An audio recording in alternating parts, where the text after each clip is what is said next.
Welcome to this episode of Byte High No Limit, the podcast about people's relationship with technology. I'm Carlos, and this is the second part of the interview that we had with Bob Pape. If you haven't done so already, look back to part 1 of this podcast, and then you'll get fully up to speed. So without any further ado, let's carry on from where we left off last time. Here I am back in the study. I thought I'd come to the library to do this one. Yes, here I am. I've told the servants to have the night off. So it's, all that money I made, writing games. What can you do?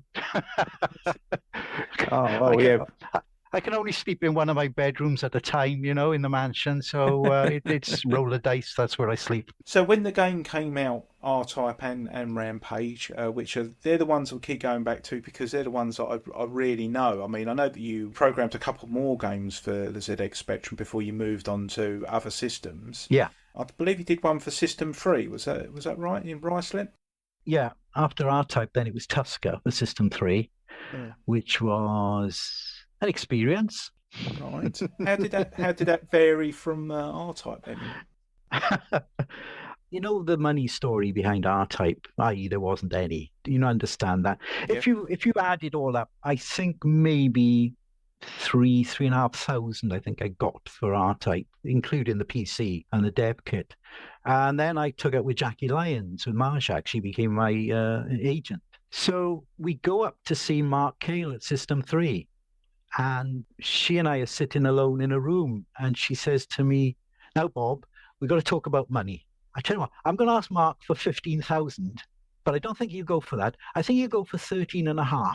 Is that all right with you?" And I'm going, yes, that's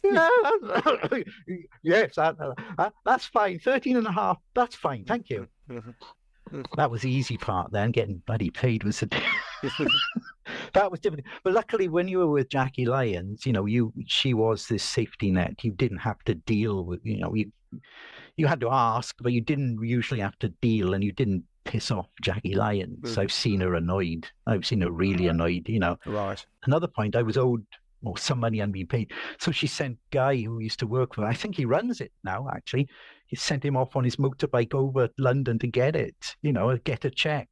But no, the Tusker was, God knows, it was ridiculous. I come off R-Type, and who did Last Ninja? Last Ninja 2, was it Mev Devlat? Yeah. I think it was Mev. And then System 3 had 2 games come up. They had Tusker, which was the 3D walkie aroundy, jumpy, shooty thing, and a shoot 'em up called Dominator, if I remember right. And of course, who gets the shoot 'em up? Who gets the 3D game? Yeah, that's it. Yeah. I mean, I could have taken what I learned on R-Type and gone to the next extreme with Dominator. It would have been everything I'd done on R-Type, but I'd learned from all my mistakes. No, I have no idea. You had to do the Last Ninja clone or whatever. It was ridiculous. I mean, so I've got to come up with brand new techniques I've never done before. And I don't know if it was Mev who did Dominator. You can look it up probably later on. But somebody did it, and they had to learn new techniques from it. And of course, instead of having 2 games from 2 coders that were good because they'd done that thing before. Yeah. But Tusker was ridiculous. It's mad. Did you enjoy actually programming it, or was it something that you sort of didn't like doing from start to finish because it didn't do as well as R-Type, I don't think? It was a failed idea. The first meeting we had all the coders everyone was there in a conference room, everybody. And this guy hands around this sheet of fanfold paper, computer fanfold, and it's about 50 odd, 60 pages. And I think, is this the game spec? Wow. And all it was 60 pages of dinosaur stats. Literally, Diplodocus, blah, blah, blah, blah, blah, blah, blah, blah, blah. Stegosaurus, blah, blah, blah, blah, blah, blah. Iguanodon, blah, blah, blah, blah, blah, blah. Tyrannosaurus Rex, blah, blah, blah. And it was that. It was pages that. There was nothing about the game in there. And now, obviously, it's a Raiders of the Lost Ark ripoff. We all know that. It's pretty straightforward. Good news, And it was like, oh yeah, we're going to have all these big dinosaurs, and they're going to walk across the screen, and Tyrannosaurus Rex, it's coming after you. And he's like, well, it's a 48K Spectrum. I know it's a multi-load, but we've got to put all the game in the multi-load, not all the dinosaurs for level 1 in the multi-load. I mean, so it went from I don't know if it was Mark's idea, it was someone's idea, but at some point it was, and there's a Brontosaurus and it does this and it does that. And in the end, all I could do was its neck coming out of the water, sort of like, it's very, Rod Hull and Emu type thing. Hello, Diplodocus, where's the rest of you? Oh, it's under there, you can't see it, it's under the water. You have to imagine. Yes, it's a really big dinosaur. Honest, wink.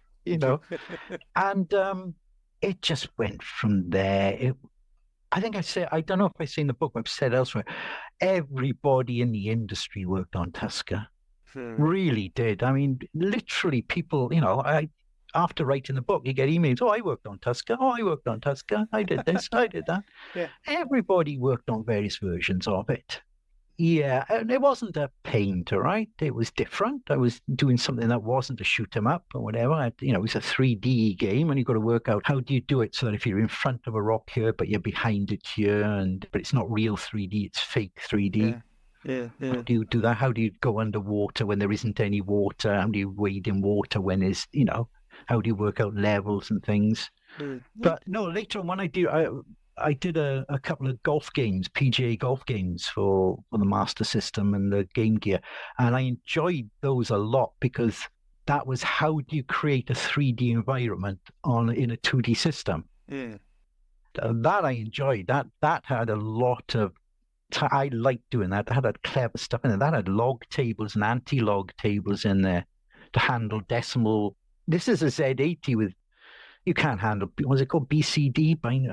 There's a technique for using decimal points in Z80, but it's really ancient. It's an old technique. But, you hit the ball and it's got to go, and you've got to draw a 3D screen, and you've got to calculate trajectories and wind and stuff.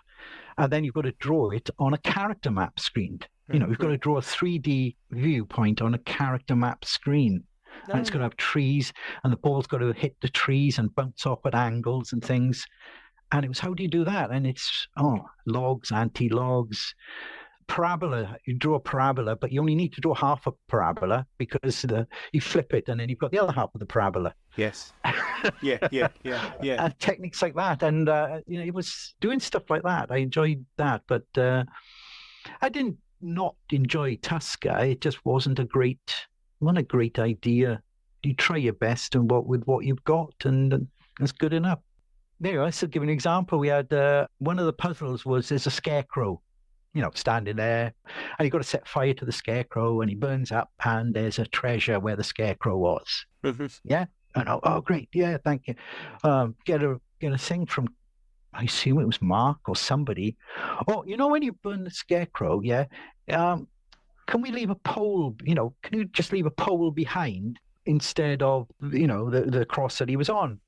Because it's a burning cross. Yeah. And it was, all right, we'll change it to a pole instead of a cross. It's a scarecrow. How do you think scarecrows, stand up? Yeah. But, well, I had Last Ninja with the rubber. I don't know if I gave it away. I had the rubber throwing star.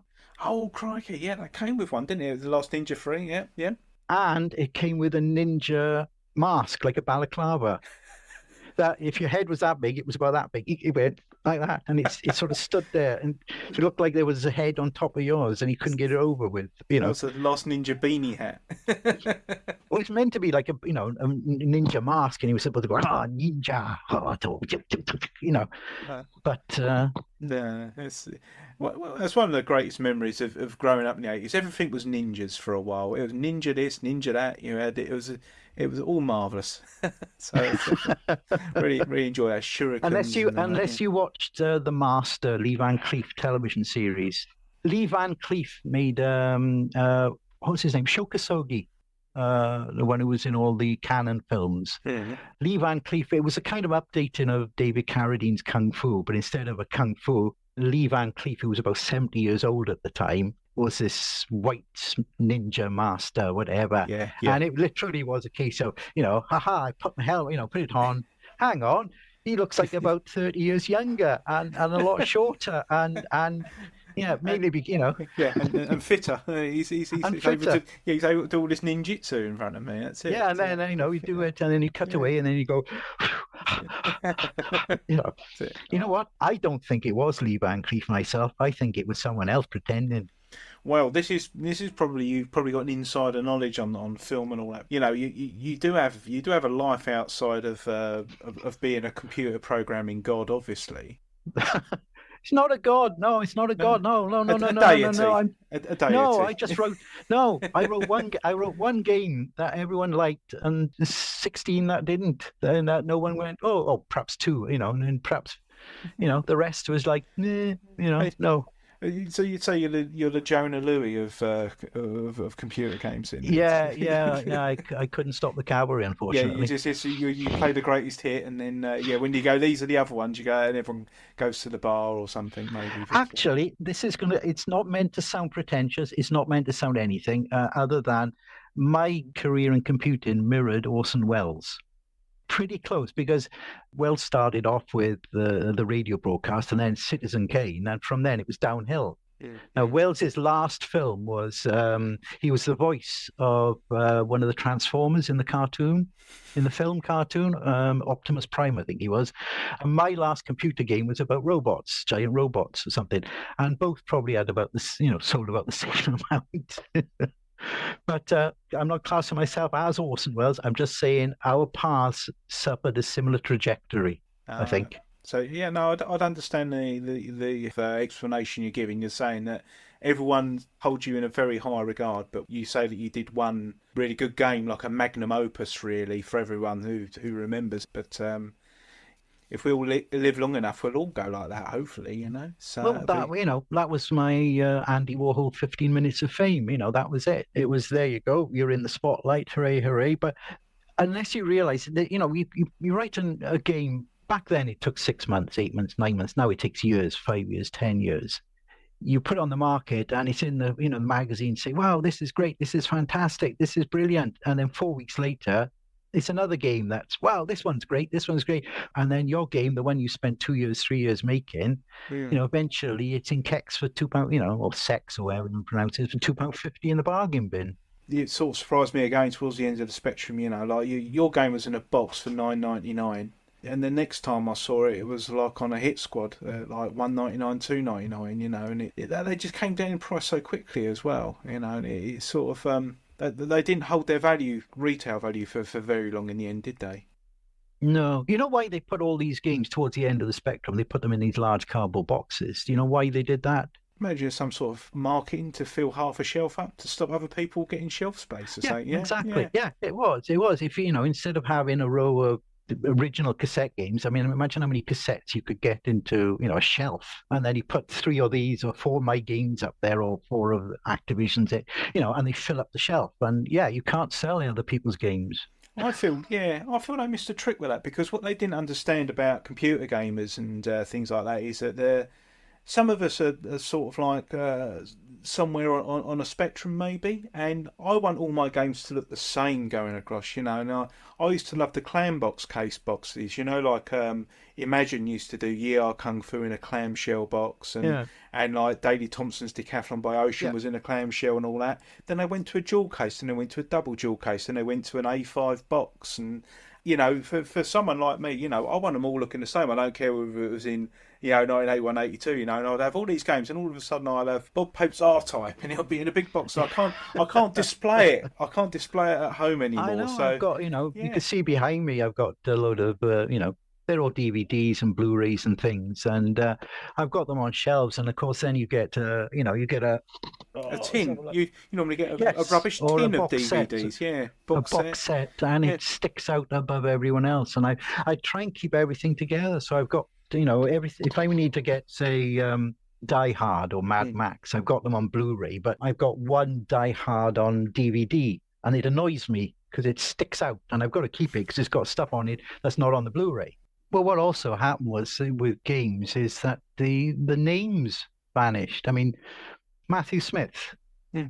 if I say Sandy White, Mm-hmm. Don Priestley, Mm-hmm. Mike Singleton. Mm-hmm.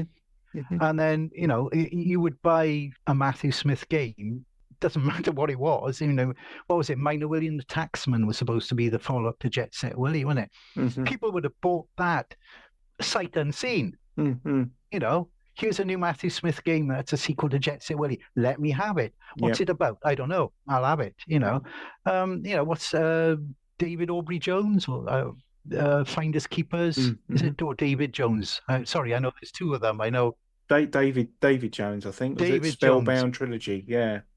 Funnily enough, I spoke to him years and years before I actually got involved in writing games over the phone because I bought one of his programs and something was missing, so I called up the company and got put straight through to him, and he explained what had happened. Anyway, so David Jones, let's make sure I got it right. David Aubrey Jones was the author, wasn't it? Advanced Spectrum Machine Language. Did he do that? And Starion.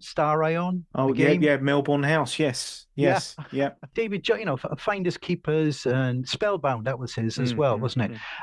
Even something as ridiculous as, the latest advanced simulator from the Oliver twins or whatever. I mean, people would, again, $1.99, it doesn't matter what it was, you'd buy it because it was from people you knew.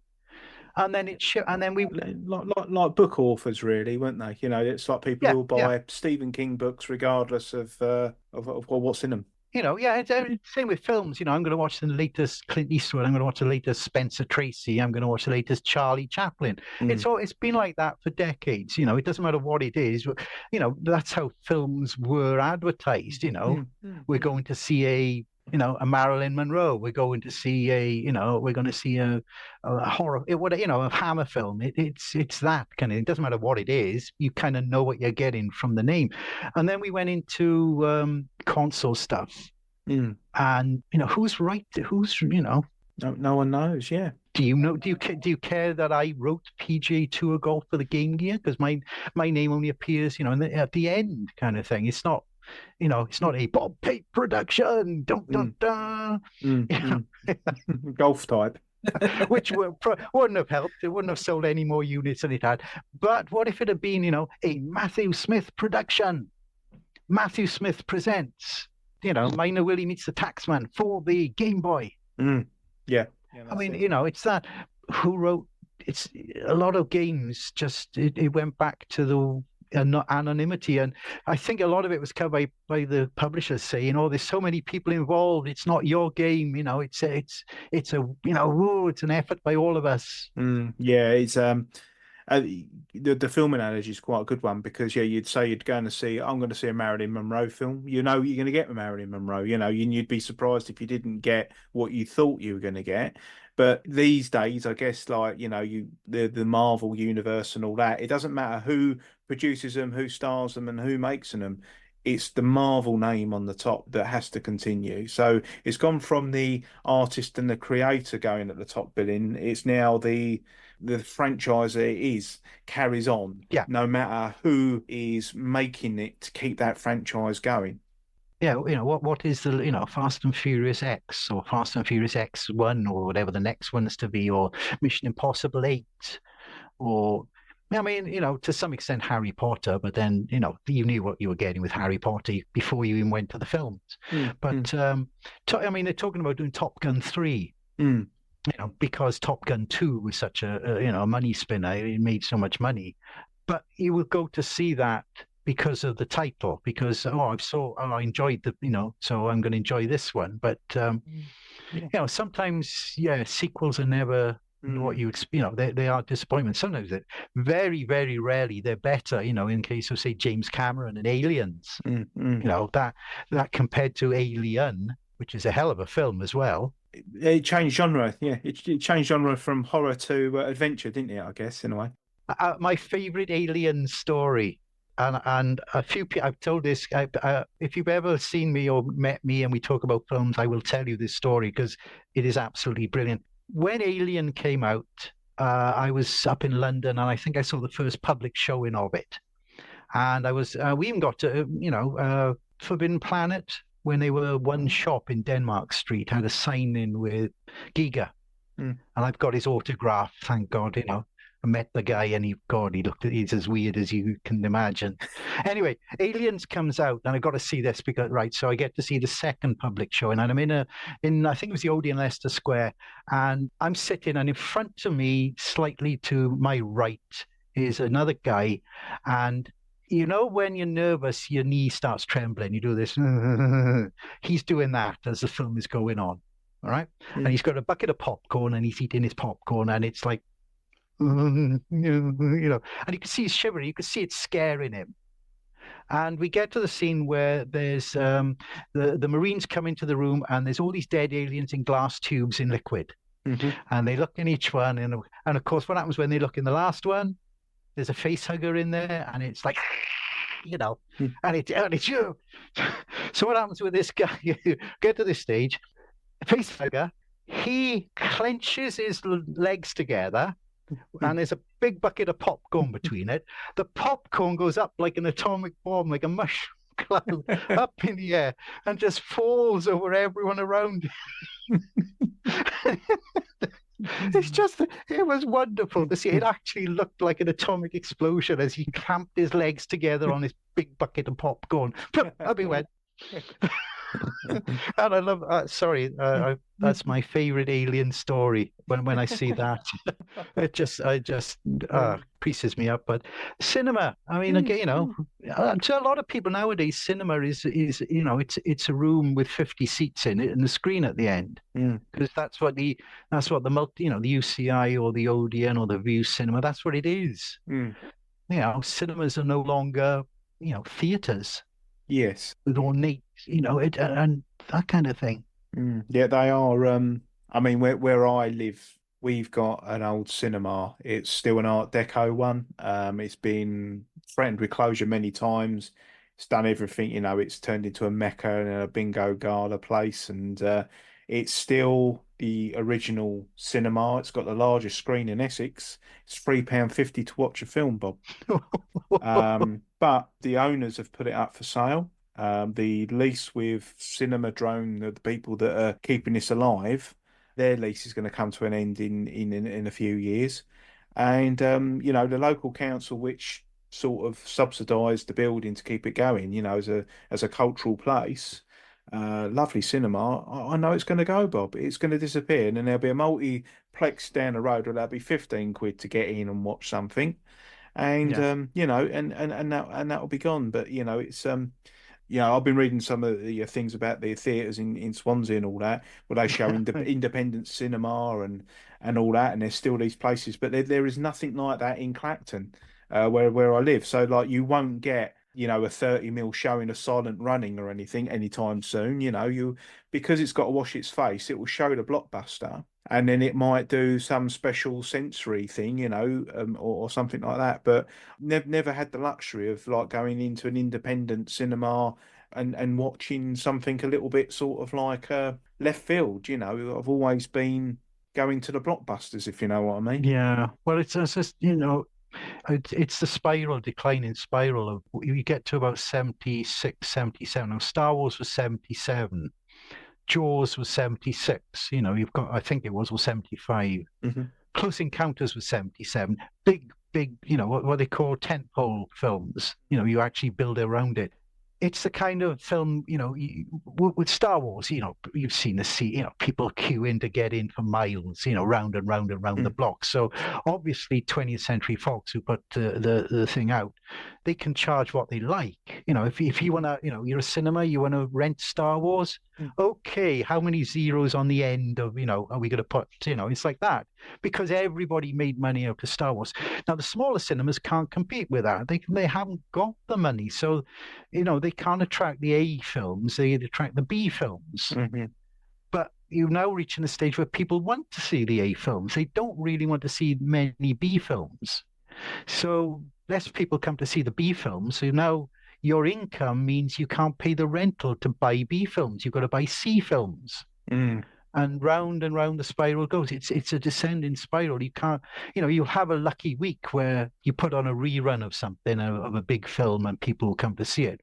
But, you know, you are in the realms of putting on, Spanish horror double bills. Let's put on two Jess Franco films. Let's put on, reissue of this and a reissue of that. And that's kind of what killed off the smaller cinemas. They couldn't afford Star Wars, for want of to make it oversimplification. They couldn't afford Star Wars, but they could afford Steptoe Son Ride Again. Yeah. And which one are you going to see on the weekend? Oh, this is it. Yeah, it's like, you're gonna go to Star Wars, aren't you? Every time. I've seen Steptoe Son Ride Again in the cinema anyway. And I've seen Steptoe Son.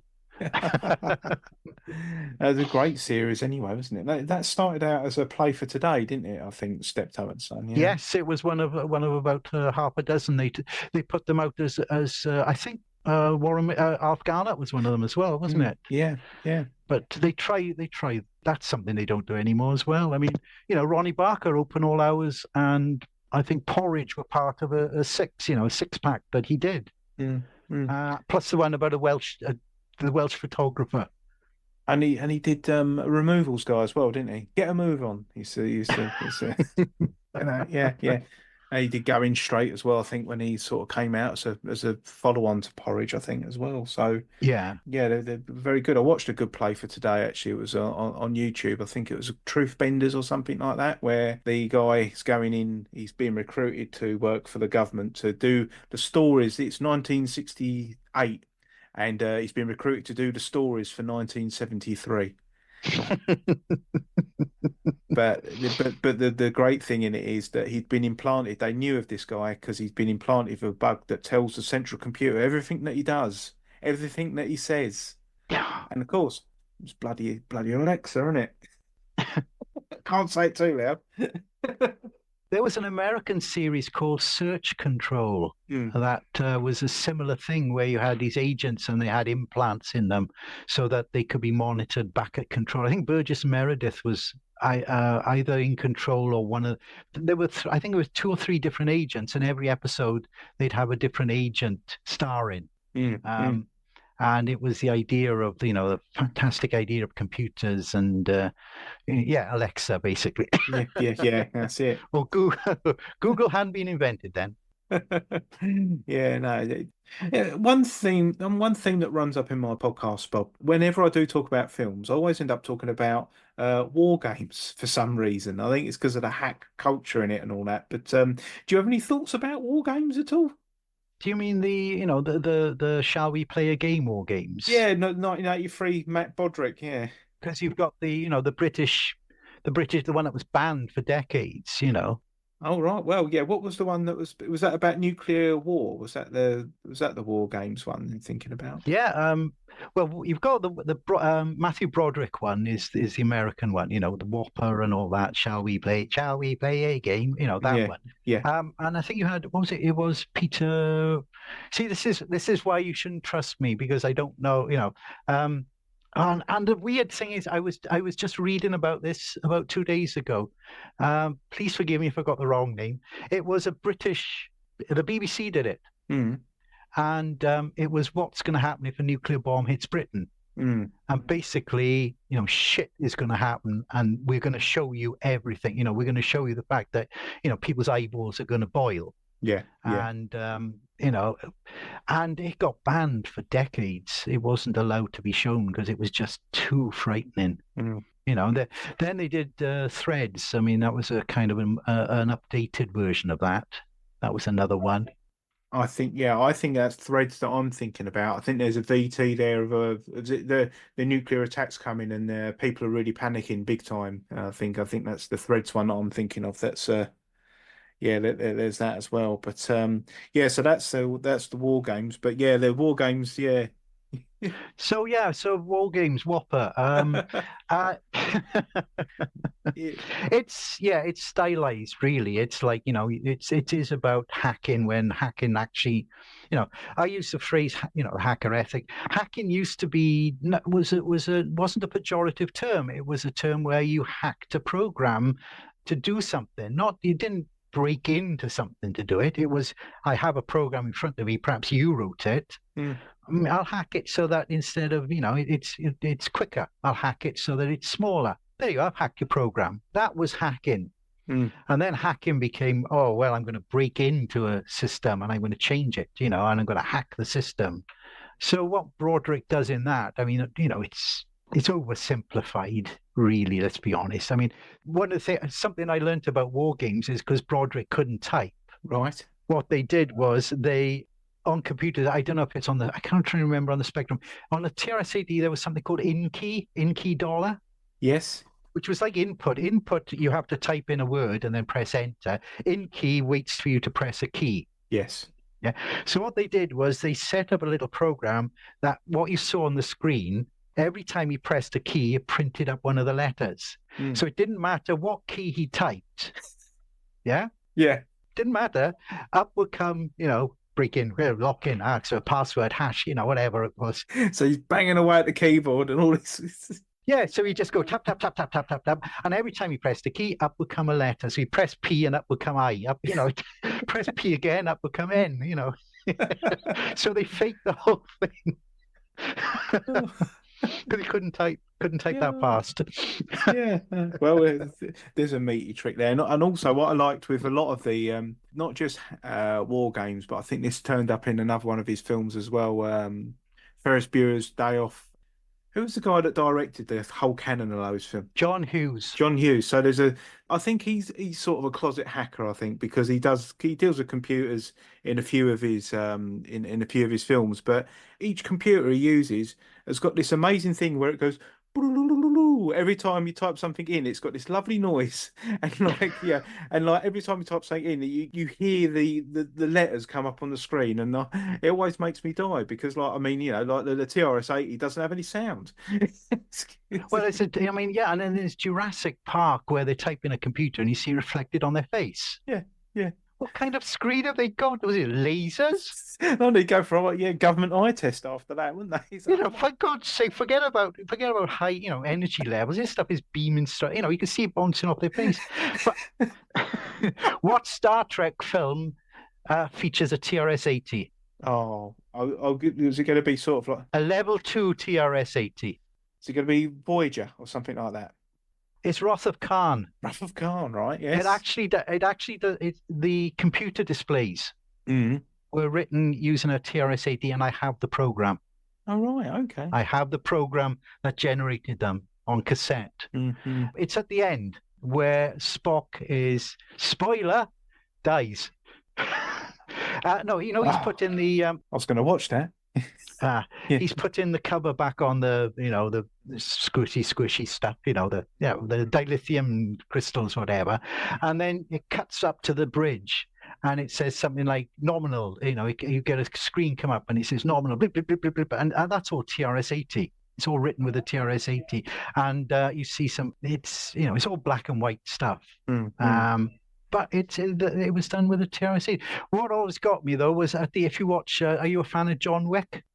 I think I've watched one or two of the films of John Wick. Is that? Yeah, he's like that murders a lot of people. Keanu Reeves, yes. I mean, at the end of John Wick 2, he's classed as, there's a contract out on him. Oh yes, yeah. And the girl typing the contract, it's a Commodore 64. It is you can see it. It is a Commodore 64. I don't know why, but up it comes, and is now incommunicado. Yes, bounty on his head, 10 million or something, and it's a Commodore 64. Brilliant. And there's the thing in the Terminator when you see his boot up sequence in the first film. I think that's from an Apple II. I think that bit where they do the viewing, where you can see his vision, and he's got all the scrolling numbers and the analysis that's going on while he's looking at things. And I think that was a 6502 assembly language or something like that for the Apple II. So it's quite incredible when you see those sort of things coming up. But it's the reason I asked about hackers was because it's like 1983 was in an article I read from realhackhistory.com, I think it was, and it was just really interesting because it was the year that hacker came into common parlance, and you also had hack groups, and then when war games came out, that's when like it got the movie going public got their first fear of computers. Before it was flying saucers and robots. But when it was just like geeky kids who could run everything from a computer in their bedroom, it just sort of like it changed the psyche of the viewing public, especially in the US. Apparently, that's when it all sort of not because of the film, but the film may have been sort of like a way to get the whole notion of that sort of electronic vandalism into the common parlance. Well, you know the story or the legend of Clive Sinclair, sort of advertising the ZX81 as being able to run a nuclear power station. Um, Again, that's I say legend because it's one of those stories everyone knows, Mm. but there doesn't seem to be any advert that says it. There's a weird thing. It's an American belief that we all share certain memories, Mm. but there's no proof of it. Is that the Streisand and the Mandela effect? No, or no, no, something like no. that? The Streisand effect is when you bring attention to something and Right. it just makes it worse. Barbara Streisand's house. That's what it's named after. It's this idea that we're in the Matrix Mm. and portions of it are being rewritten, but not perfectly. Mm. So, everyone can remember, Captain Pugwash. Yes. There you go. This is a good one. Captain Pugwash, right? Everyone can remember that he had characters in there called Seaman Staines, Roger the cabin boy. No, he didn't. You can watch all the Captain Pugwashes and there isn't. But I can remember, I have a vivid memory when I saw that and I thought as a kid, and they've changed the names. He wasn't. He was. There was three of them. There was, I said, Seaman Staines, Roger the cabin boy, and there was another one. I can't remember. But was it Oliver Postgate? I think did it. He's denied that it ever happened, but everyone remembers it. So you're not saying it's a false memory, it's a memory that's been.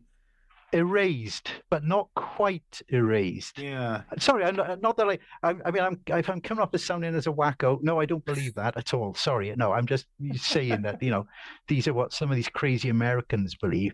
Yeah. But there's a belief, something like the Sinclair. You can power and you can run a nuclear power station with a ZX81. Or ZX80 perhaps, but not a Spectrum, obviously. No, that'd be stupid, Well, yeah. What I think's happened on that is one of them things where there's room in the theory to make everybody happy. I think that what's happened is it's been on Tomorrow's World, and they've gone, oh, and this marvelous little thing that plugs in the television could run a nuclear power station, and it was an item with a ZX80 in it, and then.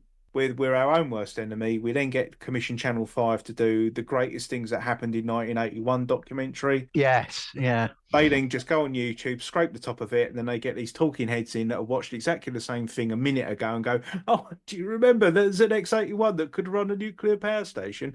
And then all of a sudden it gets remembered. Yeah, it's just constant, someone, it must be true because it was on, 100 greatest thing from the 70s.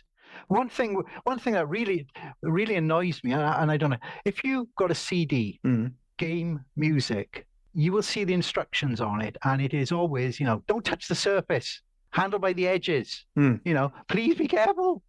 When they showed it on Tomorrow's World, it literally was Judith Hand picking up a CD and spreading jam on it. Yes, yep. Then putting it in water, giving it a good it should dry. Then bringing it out with a towel, giving it a throw the towel, then putting it in and going, and the music plays perfectly. Yes.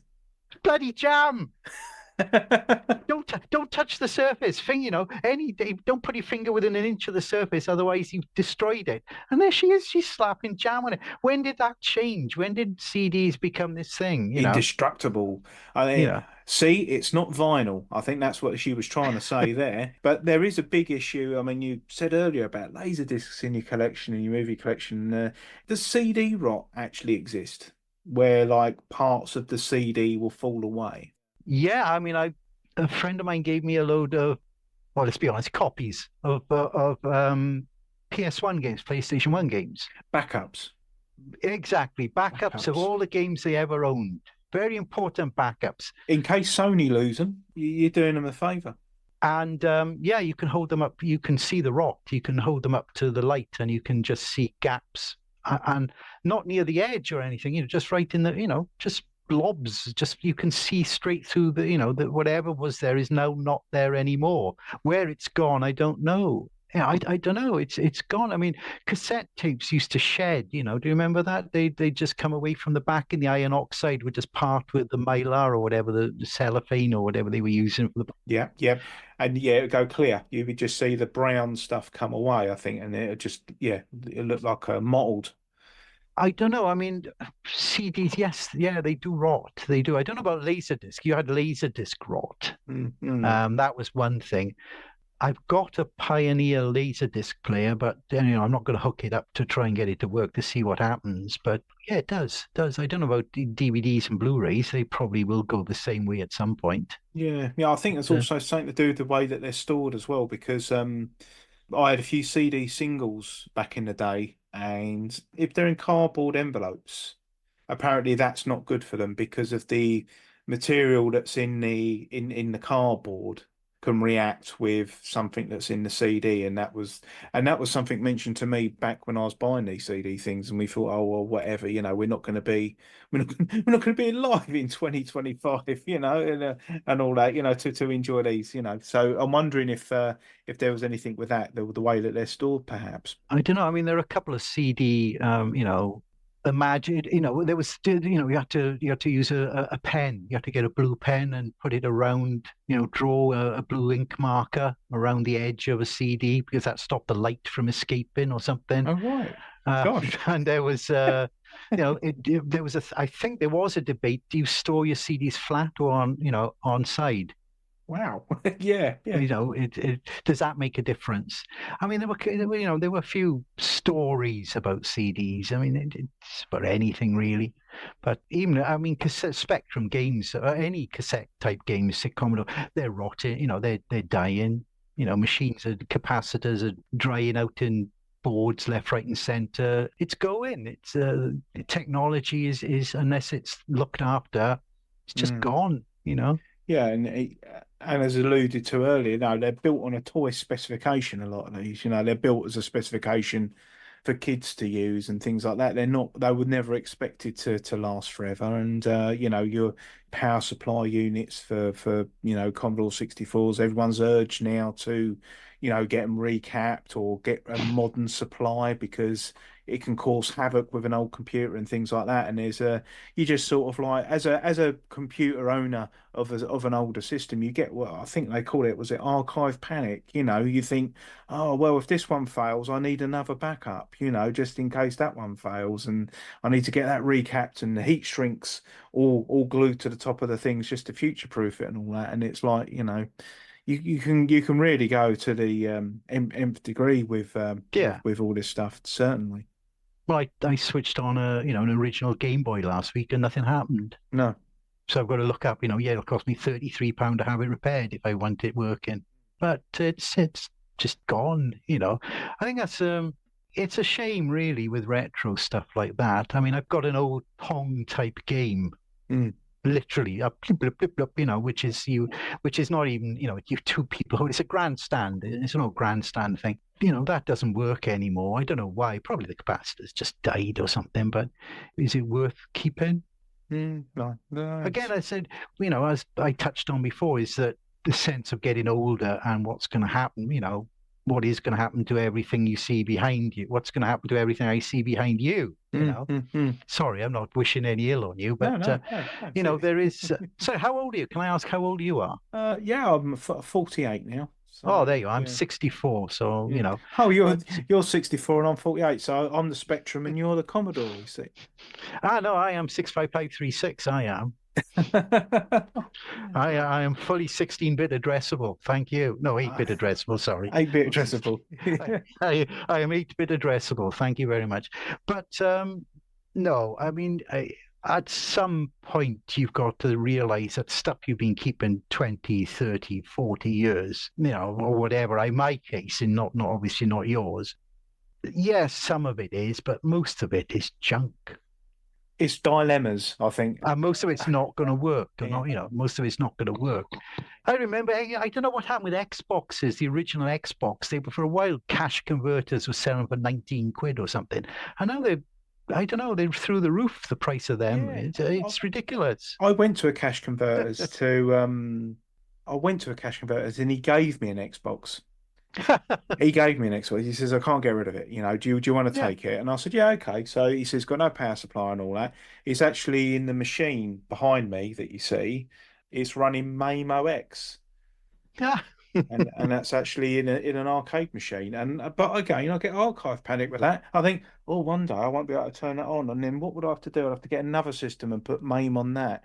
I resoldered some PlayStation joysticks to the controls on the arcade machine, and then got a converter from a PlayStation to an Xbox and plugged it into the Xbox. So it all plays nicely. It's all optimized to the TFT screen that I put in and all that. I made it narrower so it fits in my room easier because it's a slimmer model. I love it, and I can't tell you the last time I turned it on, Bob. It's So what's it for? That was the one, that's the question I asked myself. mm, A lot of things. What are you keeping it for? mm, mm, mm. You know, It's sanity. Yeah, it's like, I broke that Jupiter race when I was younger. I'm never going to make that mistake again, and it's but I listen to a lot of podcasts with people and they go, "Oh yeah, yeah, I'm back in the TRS 80. I sold my first one, but I bought one back recently, So I'm thinking, yeah, this is a mistake that everybody makes. And actually, if you did keep it, keep the first one from young, you're either very lucky or didn't know you had it, because you do go through things. I mean, my son collects football shirts, and he berates me for the ones that I threw away. He goes, "You had this particular England shirt. You bought it from Mick McMill Sports for 10 quid." I said, "Yeah, yeah," and I threw it in the street when we got knocked out of the of the World Cup. Which one? But. And then I used and I threw it away. I charity shopped it off, never thinking that somebody else in my family would be into football shirts, and yeah, I know. Yeah. turns out very sought after, Bob.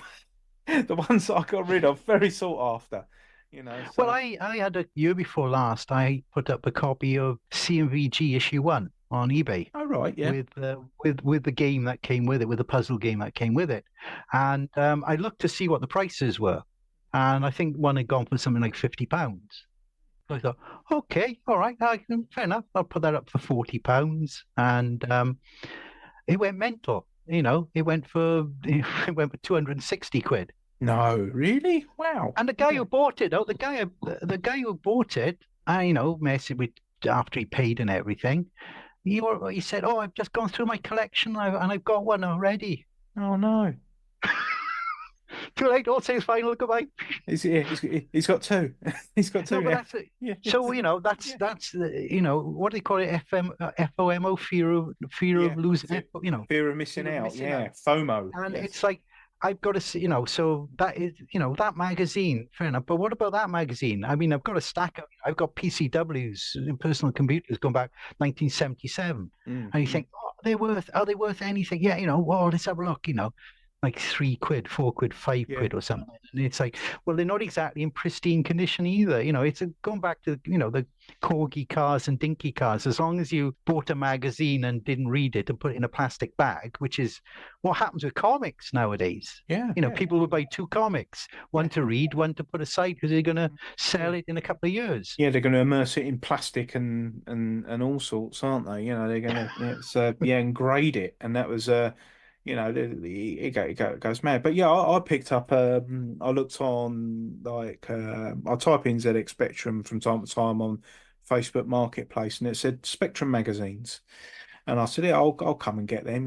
10 quid, and I got Sinclair User issues 1 to 11. I've got them, and I'm going, that's great. And I go, oh, I could sell them, and I'm thinking, who wants to buy Sinclair User issue one? You can go on archive.org and get and read it if you want to. I guess it's a nice thing to have, but then if I sold it, how much would that cost me to buy that again, Bob? It would be a wasted exercise, It's just sort of like I'd much rather have it, and I do read them a lot actually. I do. I find the styles of reading and the styles of writing rather, quite different to some of the junk that I read in like modern magazines. So I like them. I do like them. But yeah, you do pick these things up from time to time, and Yeah, I won't start collecting your Sinclair because there's about 90 issues of that, and It's a lot, yeah, yeah. It's a hell of a lot of those, and there's too many, and and it's. about 89 of them are crap. Yeah. So, did you ever speak to journalists at that place? Because I always remember that there was a guy called Marcus Bertman, and I recognised his name because he used to write for Spitting Image as well.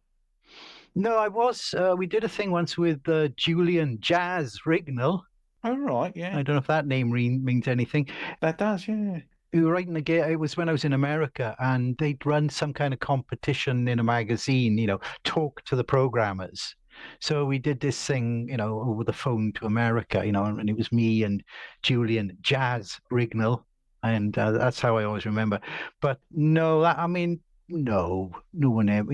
Apart from people who came down to take pictures of us making fools of ourselves when we were in Fareham, climbing trees and out in the garden at the back. That was the only publicity that, as I said, they didn't care. It didn't matter once it got to a certain stage. When you were doing 8-bit stuff, you were a personality, Mm. not just Spectrum. Look at the Mm. Commodore 64, Tim, even the musicians, Yeah, yeah, yeah. Tim Follin Rob Hubbard and and all them. Yeah. Rob Hubbard, stuff like that. They were names. You knew what console games has Rob Hubbard done. But you could say, well, he did, what games did he do in the Commodore 64? Oh, he did, even I don't know. Oh, he did Iridium. I think he did I don't know if he did Whizball. But you can start naming names. You can make an educated guess at it. Yeah, yeah. And yeah, it just went. It's kind of the opposite. The whole idea behind adventure.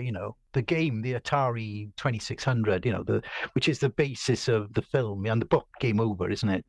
The idea that this is programmers are anonymous and he's the first person to put his name in a game. You have to go through, collect this, that. And it's going back to the early films where the film companies didn't want you to know who the actors were, so they never put their names up. Oh, right. So someone would be the biograph girl, and that Mm. would be it. And then that's what games started out as.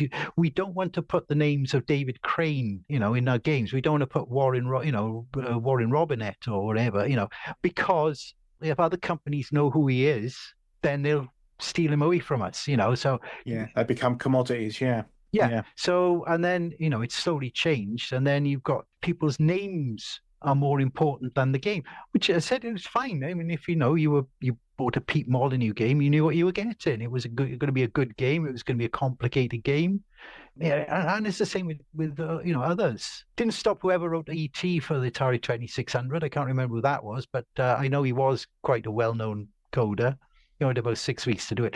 But generally, and then it's gone from that. You could tell people who, if you could say a Spectrum game, a Commodore. I'm only going to use those two. I'm not going to say BBC or a VIC-20 or something like that. Those were the two industry leaders. So I'm using those as an example rather than, any kind of bias against anything, who wrote Auric Atmos games, that thing. But who wrote Highway Encounter, Costa Pasternakis or whatever his name was. At least I can make an attempt. I know it was, I know it was that. Look at, who wrote Exelon, who wrote, who you can name names. You can name programs. You can name graphic artists. You can name musicians. Mm. And then we get to the, Yeah. And you can tell the graphic style by Yeah. looking at the pixel and going, that's like an ultimate style pixel, it's got to be from that software house and things like that. And you Mark Jones and Mark R. Jones and your pixel artists, you could see that there's a certain style coming into the games as well. Yeah, because I think Ultimate, did they become Rare Games or something like that? And they did GoldenEye, and because they did an yeah. Easter egg in GoldenEye for the N64, where you could play Saberwolf for the ZX Spectrum. And I'm just wondering how many people in the United States of America are playing their N64s, have suddenly discovered this game for something that probably didn't even really get much traction out, out in the States, unless they had a Timex or something like that. And you're thinking that was probably the crossover from like a, 16-bit, 16-bit freedoms to going into the corporate world that they put that in as an Easter egg. And I don't know how many more are like that, but Vice City, I think, is very similar to that because whenever I speak to my son who played it a lot, he will know music that I listen to on Absolute 80s. He'll know the words to it and all that, and he'll go, "Yeah, well, that's because if you get in this car and you play the radio, it plays that song. It plays Automatic by, and all that, and he'll know some of the computer games. He'll go, oh, yeah, that's Commodore 64 style, thing. And you go, well, you played any Commodore 64? Nah. Nah, no, no, no. Yeah, you walk in my room and you would see one set up and he would just go, it's just an old computer, mate, But he'll know games for it because he's had them as secret in play games on the the modern generation ones that he's playing on the. He's got a PC now, but it was like an Xbox, I think, at the time, Xbox 360X or something like that. But I'm gonna sound like an old man now, but yeah. But it's strange that Oh no, yeah, they do hide them. Yeah. yeah, they do get they become aware of these things, but not through the way that you're thinking you're teaching them. Well, I think I made my feelings about magazines kind of well known, and really genuinely, I'm sitting writing R-Type, and Carl is doing the ST version, and the magazines are going on about the sound and giving it giving it 6 out of 10 for sound. There's nothing been written for it yet. And there's nothing there. I'm looking across the room at Carl, and I'm thinking, well, has he done the sound? And while I was in the toilet or something. Well, what's going on here? And it was just like, oh yeah, 6 out of 10. It's an average mark. It's got, it covers all bases, doesn't it? So yeah, it sounds like we know what we're doing. And some of the reviews, you think you're reading a review, and you read it, and it's the instruction manual. Genuinely, I think it might have been. No, it's one of them, Ace or Games Machine or one of them. It is quite literally a rewrite of the instruction manual. Yeah. There is nothing in there apart from, I think, a paragraph or a little bit at the end, that goes with a little bit of personal stuff in it. But it's just, and then you pilot the plane and you shoot this and you have to pick these up, and the word count is going up and up and up and up, and then by the time you get to and it's a multi-level load, and it is that and the other, and then that's the end of the page. I got paid for doing that. Yeah, they go.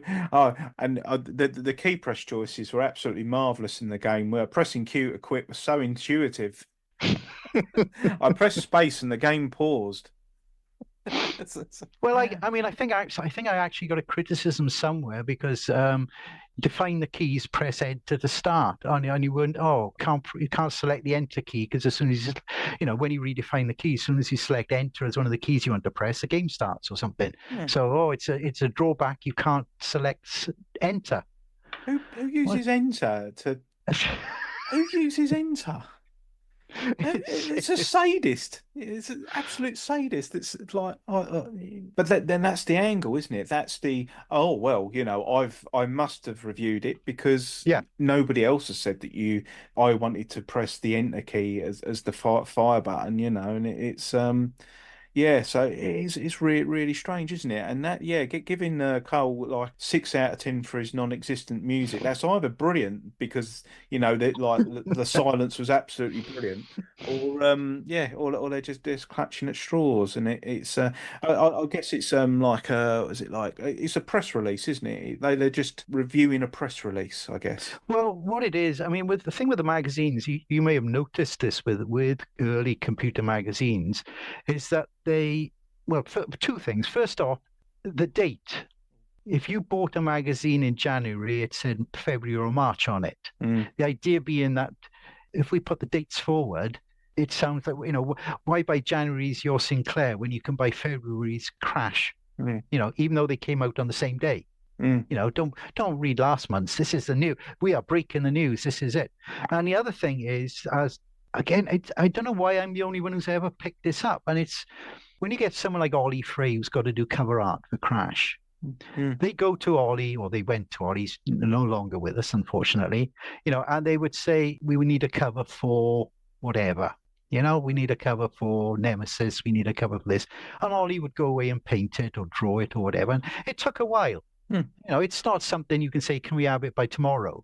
It's a work of art, Ollie Frey stuff and other things, exactly. But particularly I'm going with Ollie Frey because it's proper real artwork. Well, people know when you say Ollie Frey, people can picture the crash and the Zap artwork. Yeah. Yeah. So how come these magazines knew that every game that they were going to review, that Ollie was going to draw something for, was going to be on the cover and a crash smash? Mm. Because they never put a game on the front that wasn't a crash smash. So it's like, well, do you think they knew, they picked one and they said, oh, well, it is going to be a crash smash. Outrun. I mean, I think Outrun, I don't think Oliver Frey did Outrun, but, it's been on a few front covers. Mm-hmm. But no one ever put a piece of shit on the front cover. It was always a great game. It was always a smash, a Your Sinclair mega game or whatever. However, the cover had to be drawn. Forget about the lead time of the magazine. Forget that. It's the lead time for the artist. Yeah. It's like R-Type is coming. I think no, we didn't get got Rampage. Yeah, I've got 2 crash covers by Ollie Frey. One was Rampage, one was Tusker. God knows how that got in. But how do they know that they must have put the order into Oliver Frey 2 months ago or something, or a month ago? Because he's not sitting there waiting to be told, waiting by the phone. Oh, I've got some work to do. I better do it. Oliver Frey was a busy man. It wasn't just magazines he was doing. We all know what else he was doing, but that's up to him. He had the schedules. He had a workload. Yeah. But funnily enough, every game on the front cover was a smash, and it was brilliant, and none of them was shit. But Outrun appeared on a Your Sinclair or your Sinclair user front cover. Stuff like Nemesis, play Nemesis, it's great. Which version of Nemesis are we playing? Nemesis the Warlock. No. No, I know, but that was the other one, wasn't it? I think Nemesis the Warlock actually got on a front cover of a YS. Yeah. Did Jace Austin did? Jace did that. Yeah. Me and Jace worked together a few times. All right. We did R-Type DX together. That was fun. Yeah. But the thing with the scandal with Konami's version of Nemesis on the Spectrum, the sneak peek versions and everything like that bore no resemblance to what was actually in the game, and there's a website, it actually breaks the whole thing down, and eventually they realize what you were looking at were just artwork. Someone had just drawn some demo screens, yet here it is, here's a fantastic Nemesis front cover, it's a mega game, it's a this. Something. Who did Black and White? Pete Molyneux. I mean, he knew some of the scams. He wrote some of that. He wrote about some of the scams the magazines used to, and the gamers used to. And one of the big ones was you got all the magazines, everyone down to get a game, and he basically got them drunk and got them pissed off their heads. Or you shipped them out to the Caribbean or something. Literally, and and it would be a case of they were so drunk you could tell them anything and they'd write anything. Allegedly, I have to say, just in case anyone is listening, allegedly. But that was Pete Molyneux's take on it. He did write about the magazine scams. Yeah. Oh, right, okay. So, but that was I think that was a tactic. Well, that's attributed to the Japanese in the 80s as well. They used to get the Westerners over to see the factory, which was like a factory in Osaka that made guttering or something. I don't know. Yeah, they needed the deal, So what they would do is they would, rather than negotiate, they'd get their Western visitors like wined and dined, serviced in any way that they wanted to be satisfied, right up to the last 2 hours of the visit, basically. And of course, they'd be hungover, hanging tired, and they wouldn't have negotiated anything at all. So the Japanese or the business that invited them over would say, these are the terms, and the people just didn't. They'd run out of time. They'd no negotiating. They go, yeah, okay, they're the terms, and that was it. So it's a tactic where you eat up your counterpart's time, and then they just say yes at any cost just to get them on the plane back home. And that's always been quite that's one that I've always sprung to mind as well. And I think I've seen it happen in real life in an industry I used to work in myself, actually. So yeah. I've seen something similar. When I worked in the theatre, someone hired out one of the rooms for a wine tasting. Well, actually, it was wine selling, and they invited a lot of business people, people with money. It wasn't, the tickets were quite. What the idea was, everyone sat around. Here's a bottle of white. Have a taste. If you like it, put an order in. It was that kind of thing. Here's a bottle of red. If you like it, put an order in. Yeah. Only they just kept the bottles coming and coming and coming until at the end. I mean, they gave away a load of bottles, but at the end, people were just paralytic. They're buying crates and crates. Yeah. And they were leaving. I worked that evening up there, and people couldn't get down the stairs unless someone held them up. But they sold so much wine there, and that was the idea. Just get them so drunk off their heads on free, wine taste in my ass, glug glug glug, get it down. Yeah.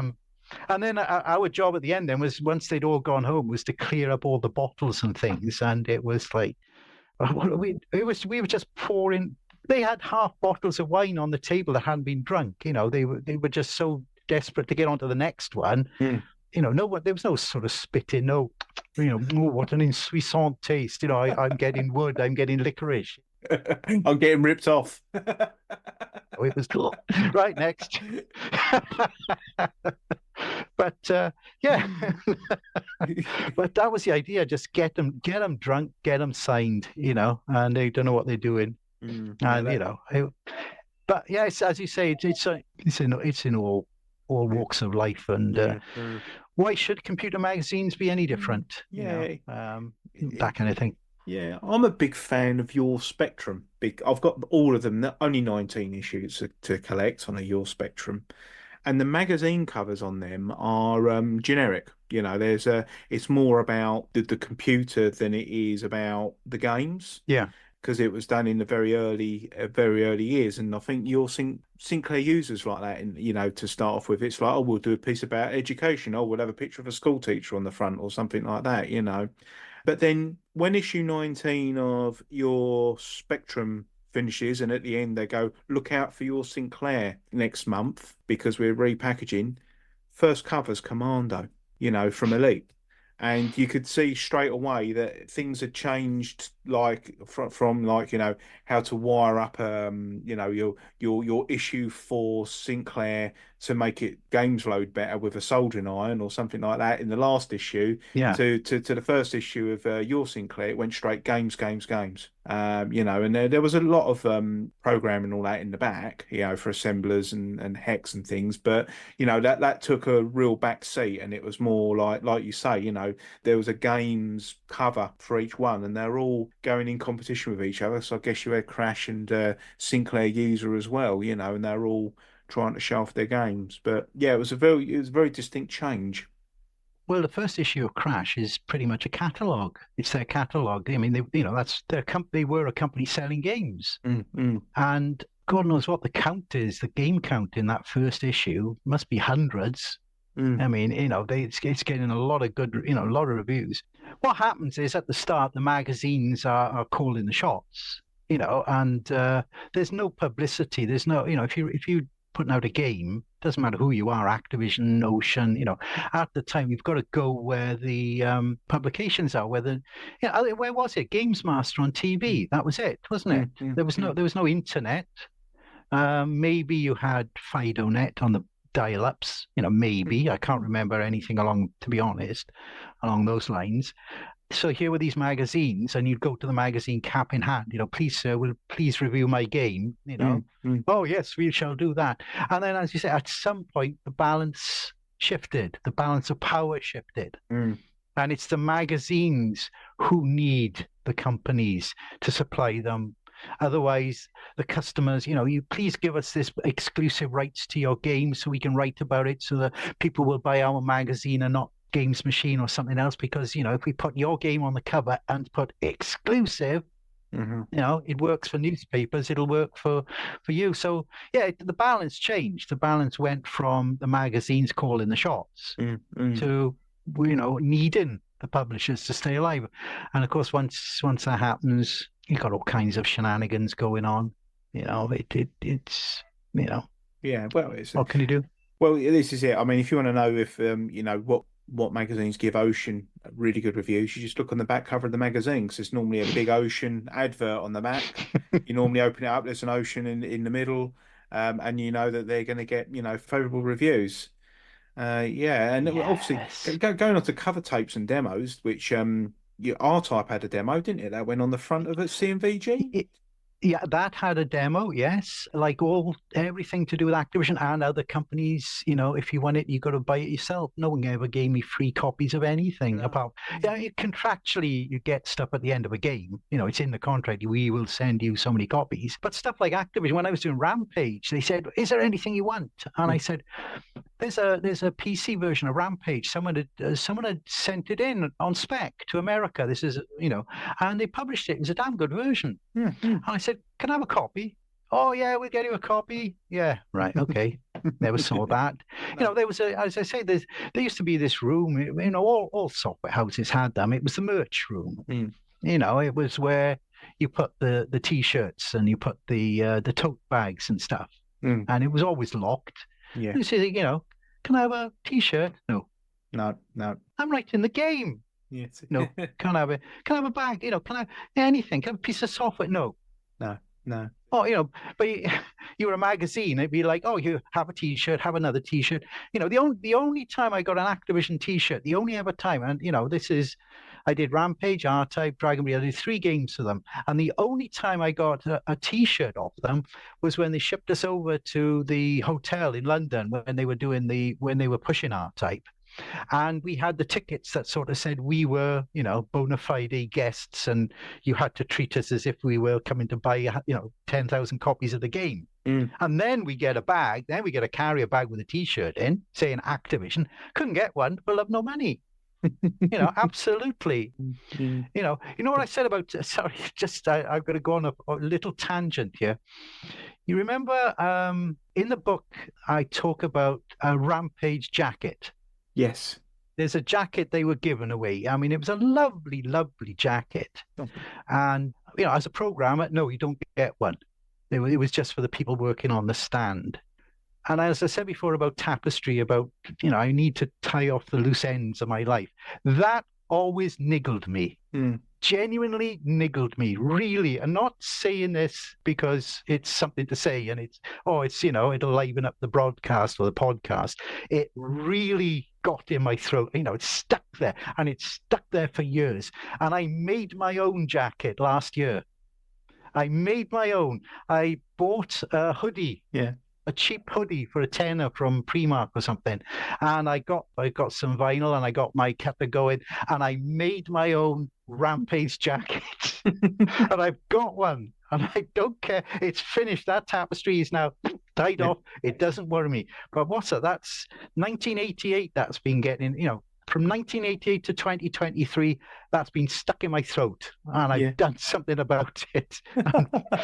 So I can say thank you, Activision. Yeah, I don't care anymore. I've done it. And you still have that hoodie. Obviously, you're never letting go of that. I've still got it. I've still got it. Where is it? I think it's hanging up somewhere. Yeah, yeah.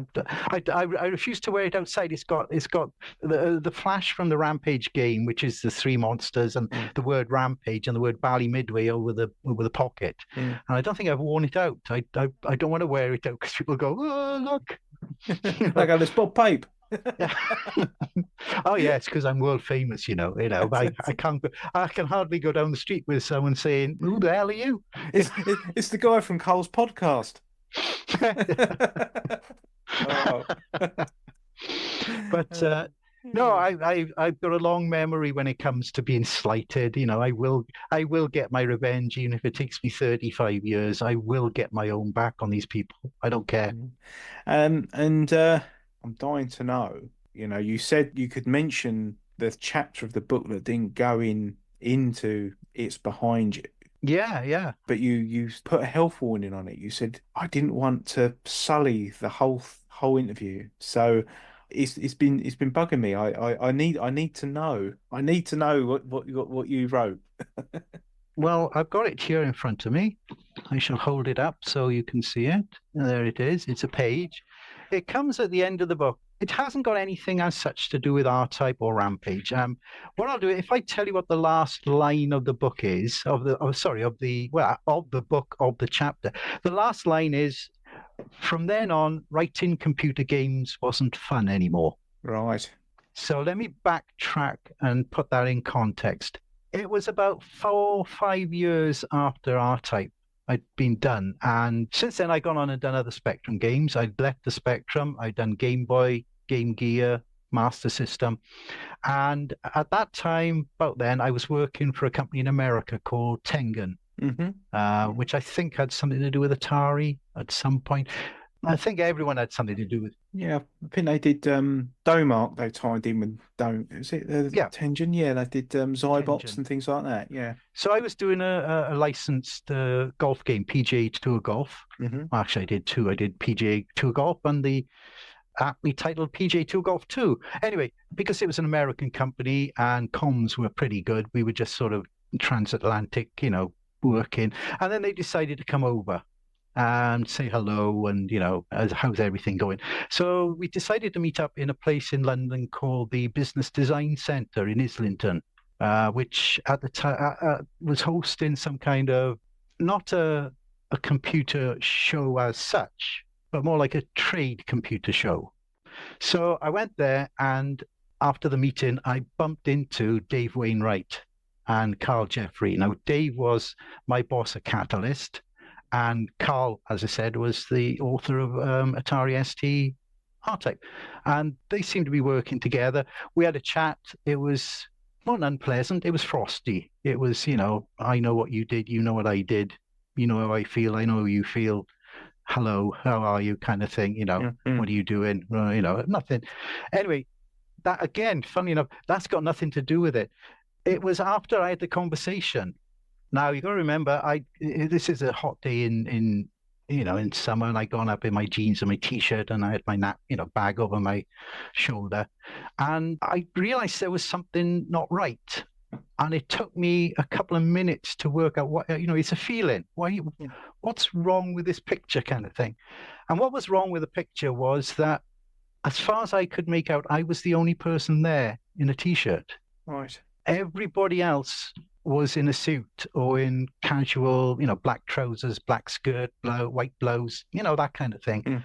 And I got a little messed up. It got to me, and I thought, it's weird. It's like, what am I? Is this the Twilight Zone or something? I walked around all the shows, and I couldn't, for the life of me, find anyone else there dressed like me. I couldn't see a programmer. I couldn't see a coder. Everyone there was selling something or buying something. And what you have to realize at this stage, when we're into consoles and the very start of CD-ROMs and things, they weren't even called games anymore. In the business, they were called SKUs. I don't know if you've ever come across that. SKUs. Have you ever? Do you know that acronym? I've heard of SKU codes. Yeah, SKU codes. No. SKU stood for Stock Keeping Unit. Right. So you weren't buying games or selling games. You were buying stock keeping units and selling stock keeping units. And that's what this whole thing was. This whole thing in the Business Design Centre, there was people selling and buying stock keeping units. And it's like they didn't give a shit about the games.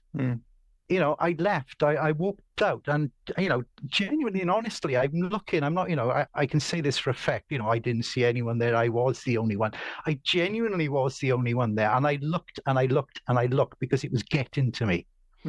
And that's what the last page is. It's about the kind of death of writing games, which used to be fun, of people sitting in bedrooms and, typing away. And, even the magazines had died by then, or they were on their last gasp legs, or probably were, it was just, it was all money.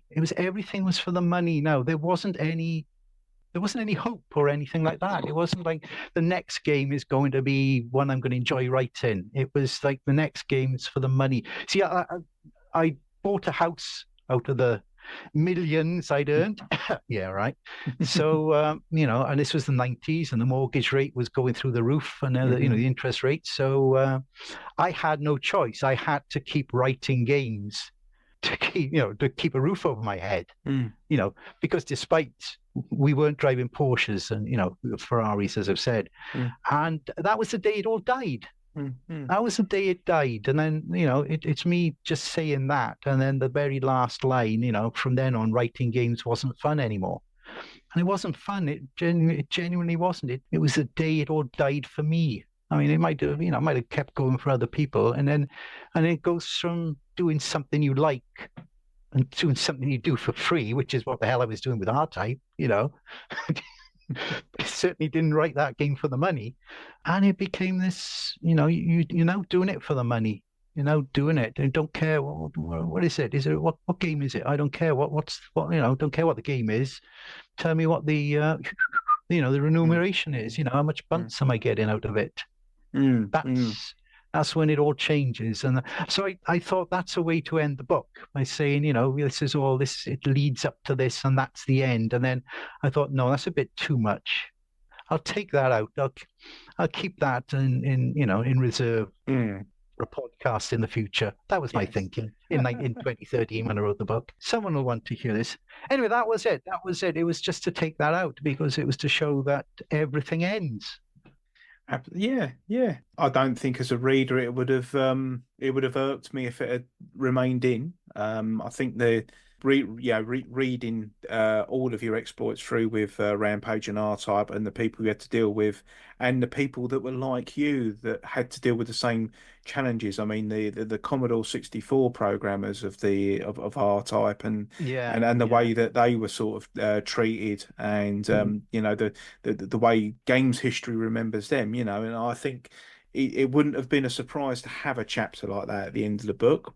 But then on the other side, it was a thoroughly brilliant read anyway. So it didn't need that chapter. But I do wonder whether on the other side as a consumer of the games, I think I touched on that earlier, where all of a sudden games became very good, and then I weren't interested anymore.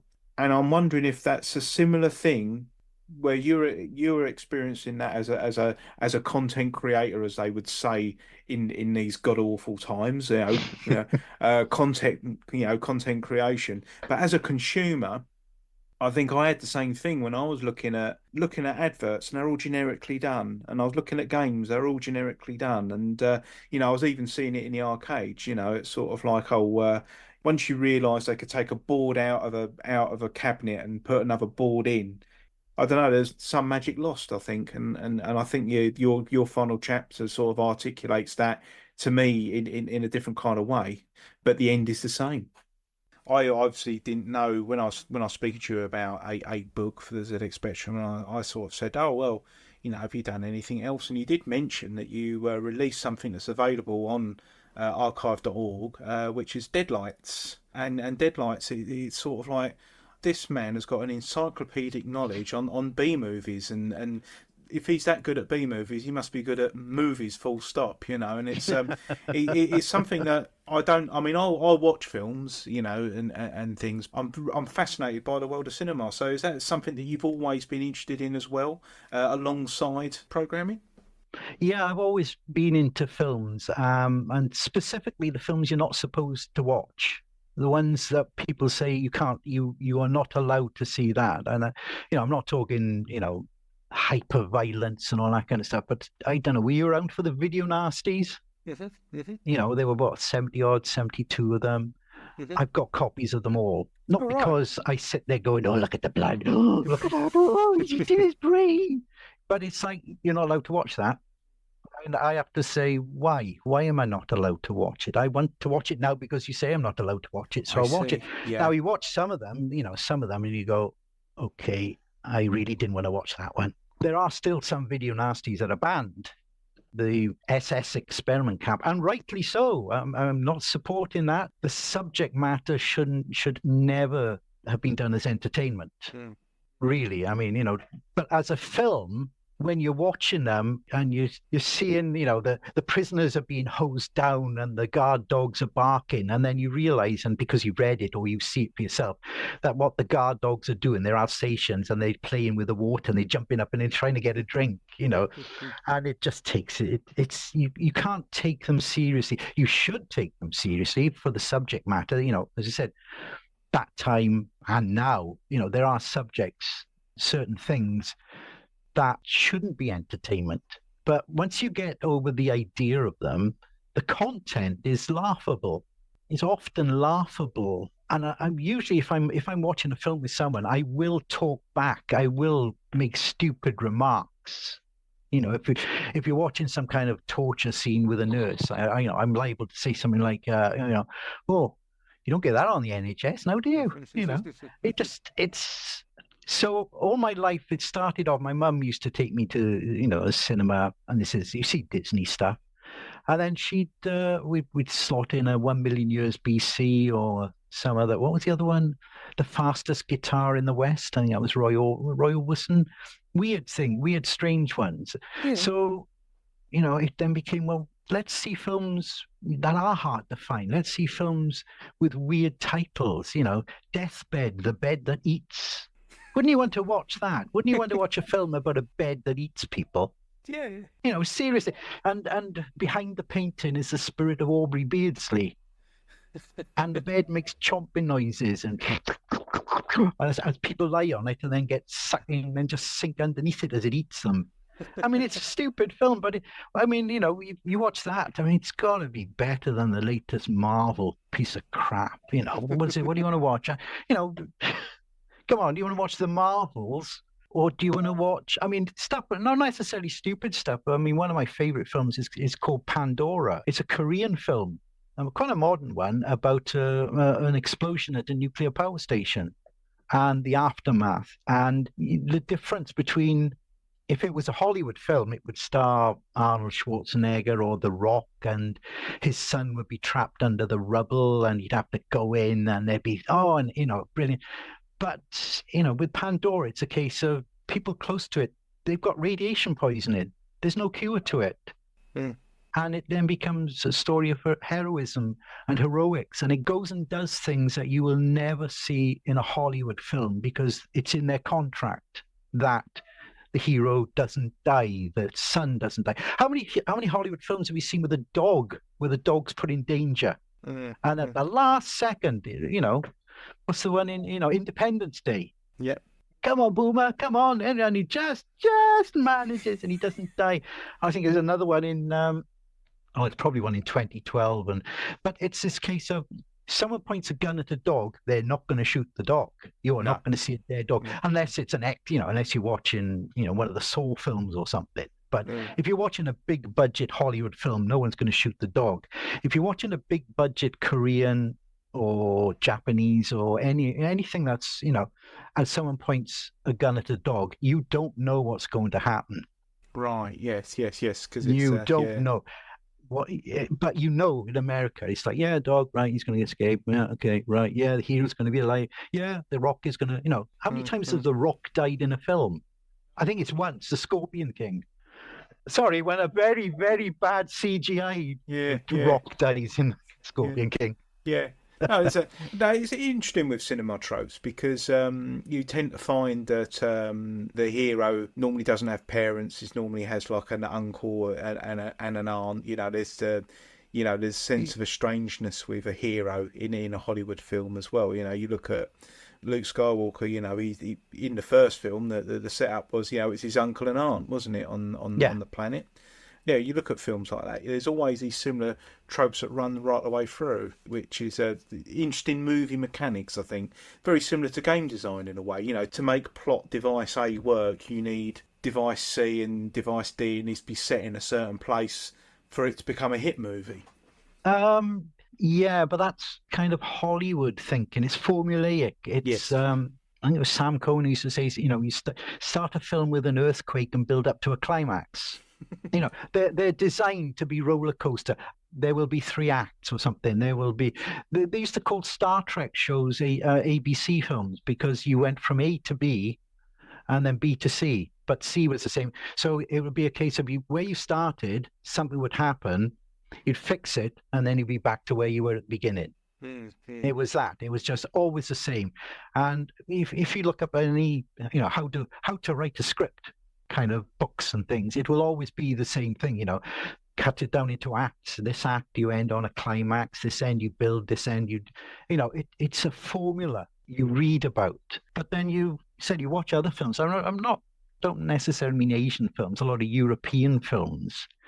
They pull the rug out from under you. You don't expect it. The only time I've ever seen that was in another John Carpenter, Assault on Precinct 13, the original, where the the gangs are driving around randomly shooting people, and you see them lining up their sights on a little boy going for an ice cream, and you're thinking, yeah, and they shoot the boy in the head, and he's dead, and you think, shit, wow, yeah. What's going to happen now? Yeah, that's it. Yeah, all bets are off. Yeah, all conventions have been broken. This is it. Where is the film going to go next? Yeah, and this is it. But any big budget, I mean, look at the Marvels. Please don't look at the Marvels. Please don't look at the Marvels. I tried looking at the Marvels, but the time investment I look in it now, I think I just don't have like 49 hours view time to try and watch them in the right order or whatever, and it's hard to keep up now with them. And in the good old days, you'd watch one, and then that would be it. But they're all, it's like a slide puzzle, and if something don't work, they just reinvent a universe somewhere else, and it can work there instead. Well, I've just finished reading the MCU book. What's it called? Inside the MCU. Oh, it's a history of Marvel, pretty much up until middle of 2023, and you think, oh, it's going to be this puff piece on Marvel, and it's going to be, there's a lot of stuff in there about, it goes into the use of steroids to build up the characters who were playing the heroes so that they're muscly enough. It goes into, why was Iron Man killed off at the end of, sorry, spoilers. Why was he killed off at, Avengers Endgame? Answer, because Robert Downey Jr. was on a deal that got him $75 million. He was in participation. When he did Iron Man, apparently he got $500,000 flat out for it. $500,000 at the end. Here you go, $500,000. Right. By the time he got to said End Life and Infinity Wars, he was getting $75 million a film. Wow. Yeah. He was getting a piece of the action. And it wasn't just him. It was, that's why Captain America is no longer Captain America. That's why Thor is turning, is female Thor. It's this thing that we can't afford the actors anymore, so we'll kill them off. Oh, okay. Yeah. Yeah. That's why they never made Iron Man 4. And there's other things like, why was Spider-Man in Endgame, but you haven't seen him since? It's because of a falling out with Sony, and so what you think is plot points and what you think is scripting, it's actually business. It's money. This is how it's going to be. So it's rather Orwellian, isn't it? They'll just rewrite the facts to suit the narrative at the time. Well, yes. It's like how it is. It is Marvel. Marvel seem to have lost their way completely now. That's why I like films. Going back to the 70s, 80s, you've got films made just because they are films. They're not made to be events. They're not made to make money hand over fist. Up until, what was it? One of them, you see, Marvel apparently had this committee that used to control everything. And Marvel existed solely to make money off toys. Yeah. And nobody bought female toys. So that's why when Guardians of the Galaxy came out, you could buy toys of all the Guardians of the Galaxy except, what's her name, Gamora? Right. The female characters, because females don't buy action figures. So therefore, no female action figure. This the Avengers film, there wasn't the Black Widow figure. There were the male figures, but there was no Black Widow figure because same reason. Yeah. And it was that. It's all what you think, what you see. There's a reason behind it, and it's money. It's always money behind it, and that's why I like some of the smaller films. I don't know how far you've got in the book, if you've got that far in the Deadlights book. Yeah, I've been reading a couple of them, but I've only just been scanning a few of them. But I think one of the best strap lines was where it's not easy to stay alive when you're immortal or something, was a strap line on one of the things, and I was sort of yes, he never died. Yes, he never died. That's a great film. That is a really genuinely funny. It's the blackest of black comedies. Really is. They made a sequel called She Never Died, which does turn up on TV. Don't watch it; it's not very good. Marvel won't be making that one then.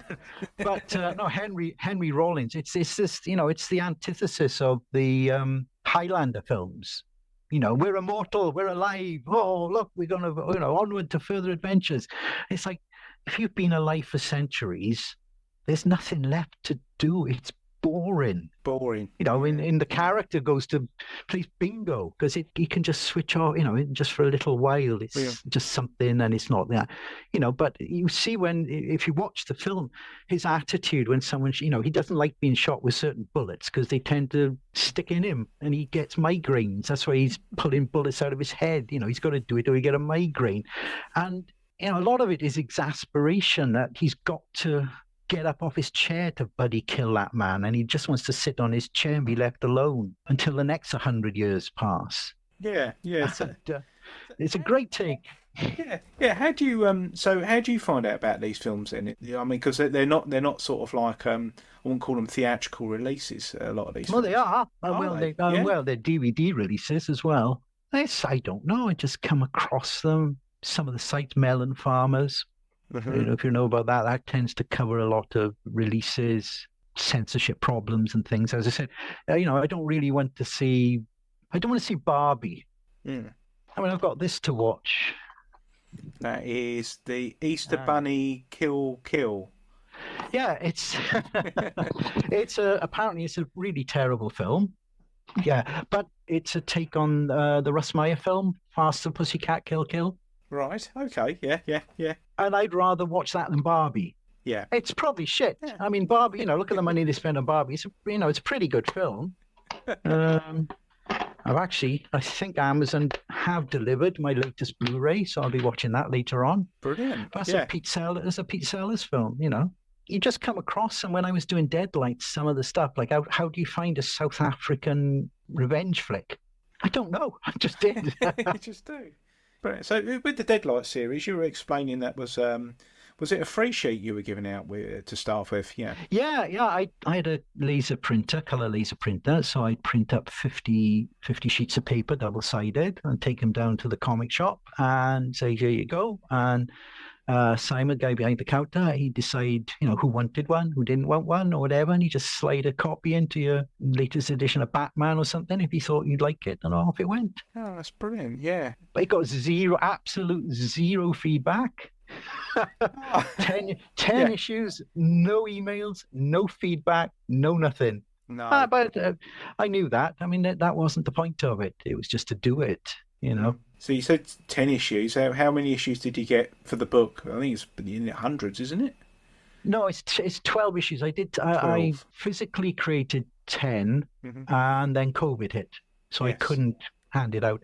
But I had the issues because I always worked in advance, so I always had next month's issue ready to go when I gave out the last issue.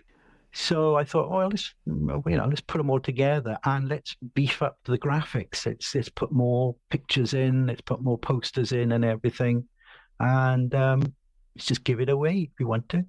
That was the idea. No, it's a lovely thing to read, and I'm enjoying reading through it. It sort of takes me back to like I say, I was never really a film goer and all that, but I mean the synergy of comic books and movie magazines reminds me of like Starburst and things like that, when they were available in the same newsagent. It's quite a great thing to read. But you were talking about banned cinema. I wondered, did you ever Clockwork Orange is one of my was a film that I wanted to watch because it was banned, and then it wasn't banned. No, it wasn't banned. Yes. It was withdrawn by Stanley Kubrick. Right. It got released, and there were sort of similar attacks by the Droogs, on tramps and things. Yeah. And there was pressure to ban it, but Kubrick withdrew it deliberately. It was never banned. It just wasn't available. Why did he withdraw it then, Bob? I think it was because of the attacks. He saw that people were copying the film, and he pulled it. Yeah, I find that with the Kubrick version, it's sort of like after reading the book, there's a 21st chapter in the book that Anthony Burgess wrote, but the American producers only went ahead with the 20-chapter book in America, and that's the one that Kubrick based the film on. So it had sort of like a different message and a different meaning in the film than it did to the book, which is a crying shame. And then the more I find out, like Stanley Kubrick, he used a different ending in The Shining to what Stephen King wanted, and then you find that the end of The Shining was used in the end of the theatrical cut of Blade Yeah, Runner, the and unicorn. Yeah. and you just find that I'll never watch a film again to get out of reading the book. I think, in a nutshell. Have you seen a documentary called Room 237? I don't believe I have. No, no. What's that about? It's about The Shining, Yeah. and it's about the conspiracy theories of The Shining, Oh, okay. and what the real meaning of The Shining is. And it goes from everything from pointing out to, in the kitchen, you see the cans of food and they've got an Indian head on it. And it's all to do with the Indian nations. It's as if there's a load of nutters in it, basically. Yeah. There's one really very good point, though, and that is if you follow Danny Torrance when he's on his tricycle going around the hotel. Yes. Yeah, it's a single shot. It's not cut at any point, but he goes around the hotel, but he starts off on the ground and he ends up sort of on the first floor. It's how does he get up there? Yeah. It's It's stuff like there's a reason for that, according to one of the contributors of Room 237. I'm not going to spoil it because A, I can't remember what it is. Yes. And B, I can't remember what it is.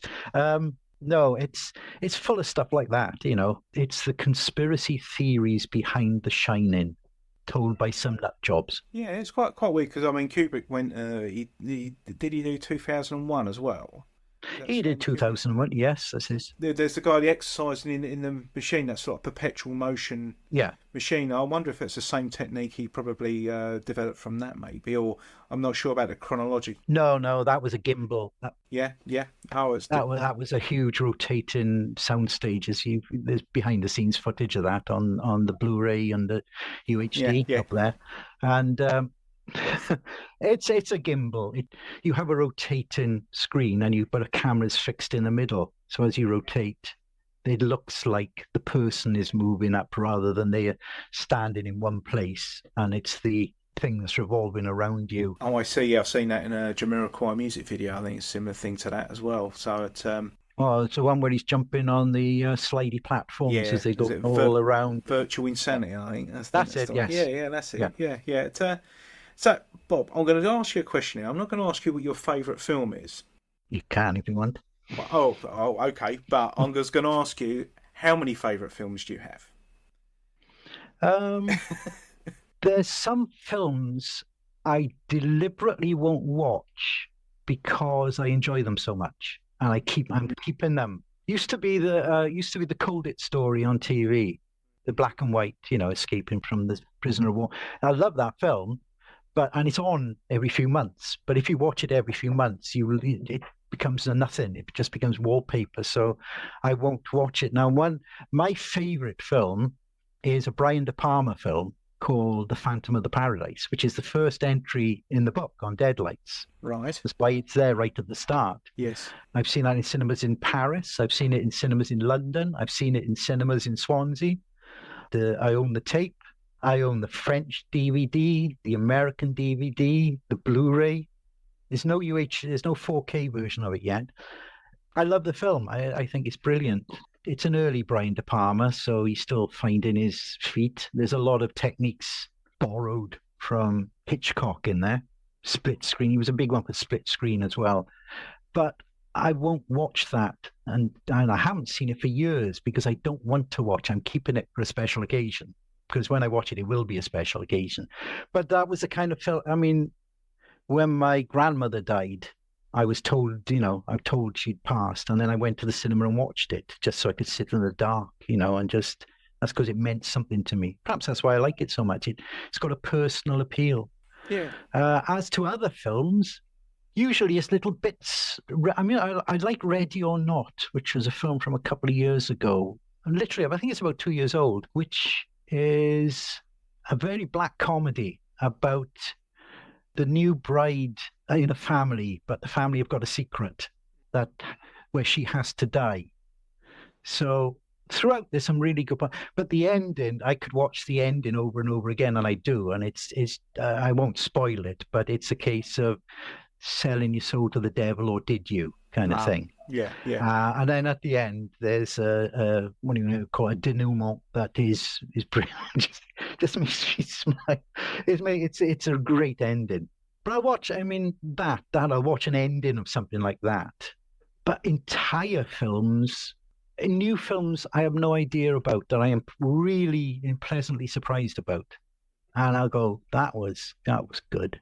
I enjoyed watching that one. Some films you don't. I mean, some films you just want to fast forward through, boring bits, and you do. But other films, mark of a good film is when it ends, you want to see the next one, and there isn't a next one. He Never Died, is He Never Died. Sorry, is a good one about that. You're so involved, and you want to see more at the end, and you think, oh, there isn't any more. Oh. Yeah. Oh, well, stuff like that. I think it's a strange thing, isn't it? Because like I'm a big fan of Blade Runner, which is obviously more of a commercial theatrical thing. But although the first one wasn't, in all fairness, it's probably a risk of getting what you want with the 2049. It's sort of like there's a lot of ideas that were meant to go in the first one, obviously, but Ridley Scott just couldn't get them in there. And they were used in the second one, but I won't watch the second one. I'm happy. I'm happy with the first one. In the 3 versions there are of that now. But I'm quite happy for Deckard to run off with the girl and stay out of trouble or whatever. I don't really want to know that she could have got pregnant and she was one of the replicants that did, and he was a replicant that could get her in the family way and all that. I don't really need to know that, because the story for me was it was a dark and rainy cityscape and quite cyberpunk and things like that. But I think I'll come round to it in the end, and it's one of them ones where it's the old curse, isn't it? May you get what you wish for, and sometimes when people want it, well, it negates the entire premise of the first one, which was is or isn't Deckard a replicant? Yeah, all the little clues, at the end when Edward Olsen Jr. Says, "You've done a man's work, sir." yeah. When he calls to him, you can just hear him say, "You've done a man's work, sir." And you think, why is he saying that? How does he know about unicorn? How does he know what's in Deckard's dreams? Yes. When there's a unicorn, which actually comes from legend. And the unicorn sequence is from legend. But of course, no, Deckard's a real man because he's alive and he's all, okay. So what was the point of the first film then? Other than to set things up. So it damages the second damages the first by going, as you see, it just goes a little bit too far. It gives you, be careful what you wish for. You might just get it. As you say with that film, you do get answers. You shouldn't, there are films you shouldn't have answers to. Like He Never Dies, who he is, you kind of find out. As I said, but what he is you never find out. It's better for that. Yeah. It's and another film that I quite like, which when you re-examine it when you're older, is more of a theological film than anything else, and that's Tron. Where they're saying does the programmer actually exist? These bites are running around, are under tyranny, and they're wondering if there's like a great program in the sky there to rescue them and all that. And there's a big theological debate going on in that film. Although at the time it was more of a showcase of what can be done with graphics and things like that. And it is I found that quite interesting. And again, the Tron sequel as such was more of a fan thing, and it was it was a bit more crash bang wallop, and it was I mean, you always get that. You always get bizarre theories. There's William Goldman, Adventures in the Screen Trade book. I think it's that one where there is a breakdown of a sequence of a Hitchcock film, I think it is, where a car goes through a wooden fence, and the breakdown is that the remains of the fence end up looking like a cross, and the car registration could be interpreted as anti-God, as some kind of religious message. Therefore, the whole scene is either an attack on Christianity or a support of it, or, it's that.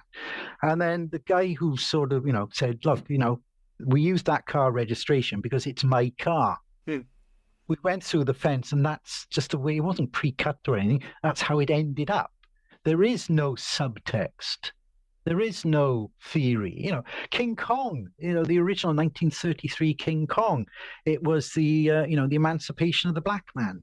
King Kong opening the gates, that's a black man announcing himself to the world. No, it's not. It's a bloody big monster coming through, some wooden gates. Mm-hmm. And you always get that. There's always people have to show how clever they are by saying, no, no, no, no, you didn't mean that. What you really meant was this. I know what you're doing. See, I'm clever. I spotted that. See, I'm with you. I know as much as the director does. I know more than you watching me, writing, reading this, watching this. I know more than you because I spotted it and you didn't. No, this is it. Yeah, it's all gatekeeping, isn't it? And it's not knowledge becomes a bit of a currency, and if you don't, you just change the rules and change interpretation on a film, and then you're away, ain't you? I guess so. There's something that happened. We were talking about films and computer.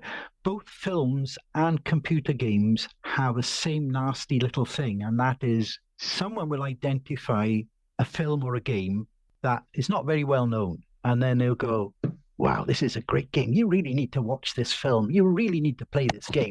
Boy, if you like, Saberwolf, if you like Alien 8, you love this game. Look what I found. It's brilliant, isn't it? And it's the same with films. Look at this 1940s black and white film noir. It's got undertones. It shows this. There's a few movie critics like that. I think they get there's a lot of Suits Corner, isn't it, where they're talking about how great something is, like a really obscure film, and they pride themselves on finding it and saying that, and then all of a sudden you're going, oh, maybe I'm not such a astute person because I didn't pick up on that in the first place. Yeah, if it's so good, why has no one else spotted it? Why is a terrible game from 1984 or 85? Oh, look at this! It's it's fantastic. No, it's not. It's not. I mean, yeah, it's not. Stop it. No, that's it. Well, look, Bob, I know that we're only really going to do a test today, but we've got to 3:30 in the afternoon. Yeah, sure. But I really enjoyed it. So I don't mind. I mean, if you want to do more chatting, I'm happy to. I've got quite a few stories. Yeah. If you want old stories about the old days, I remember the old days. Or I'm turning to me dad. My dad was like that. I mean, he would. To get sort of semi-serious for one moment, when my dad died, that's why Deadlights. That's why it exists. If you read it, there's a lot in there about my experiences going to the cinema in Swansea, and there's stories that I've told them now, and I'm happier for telling them. I don't care if nobody reads them. What difference does it make that the floors of the Carlton Cinema smell to Dettol? To me, they do. I can smell it now as I'm saying it. It's a story that when I'm dead, it's dead. Mm. What do they say? You die twice. The first time when you die, the second time when no one remembers you anymore. Oh gosh, yes. And it's that, and that's kind of another reason for Deadlights. It's to tell some stories. It's to get it out there.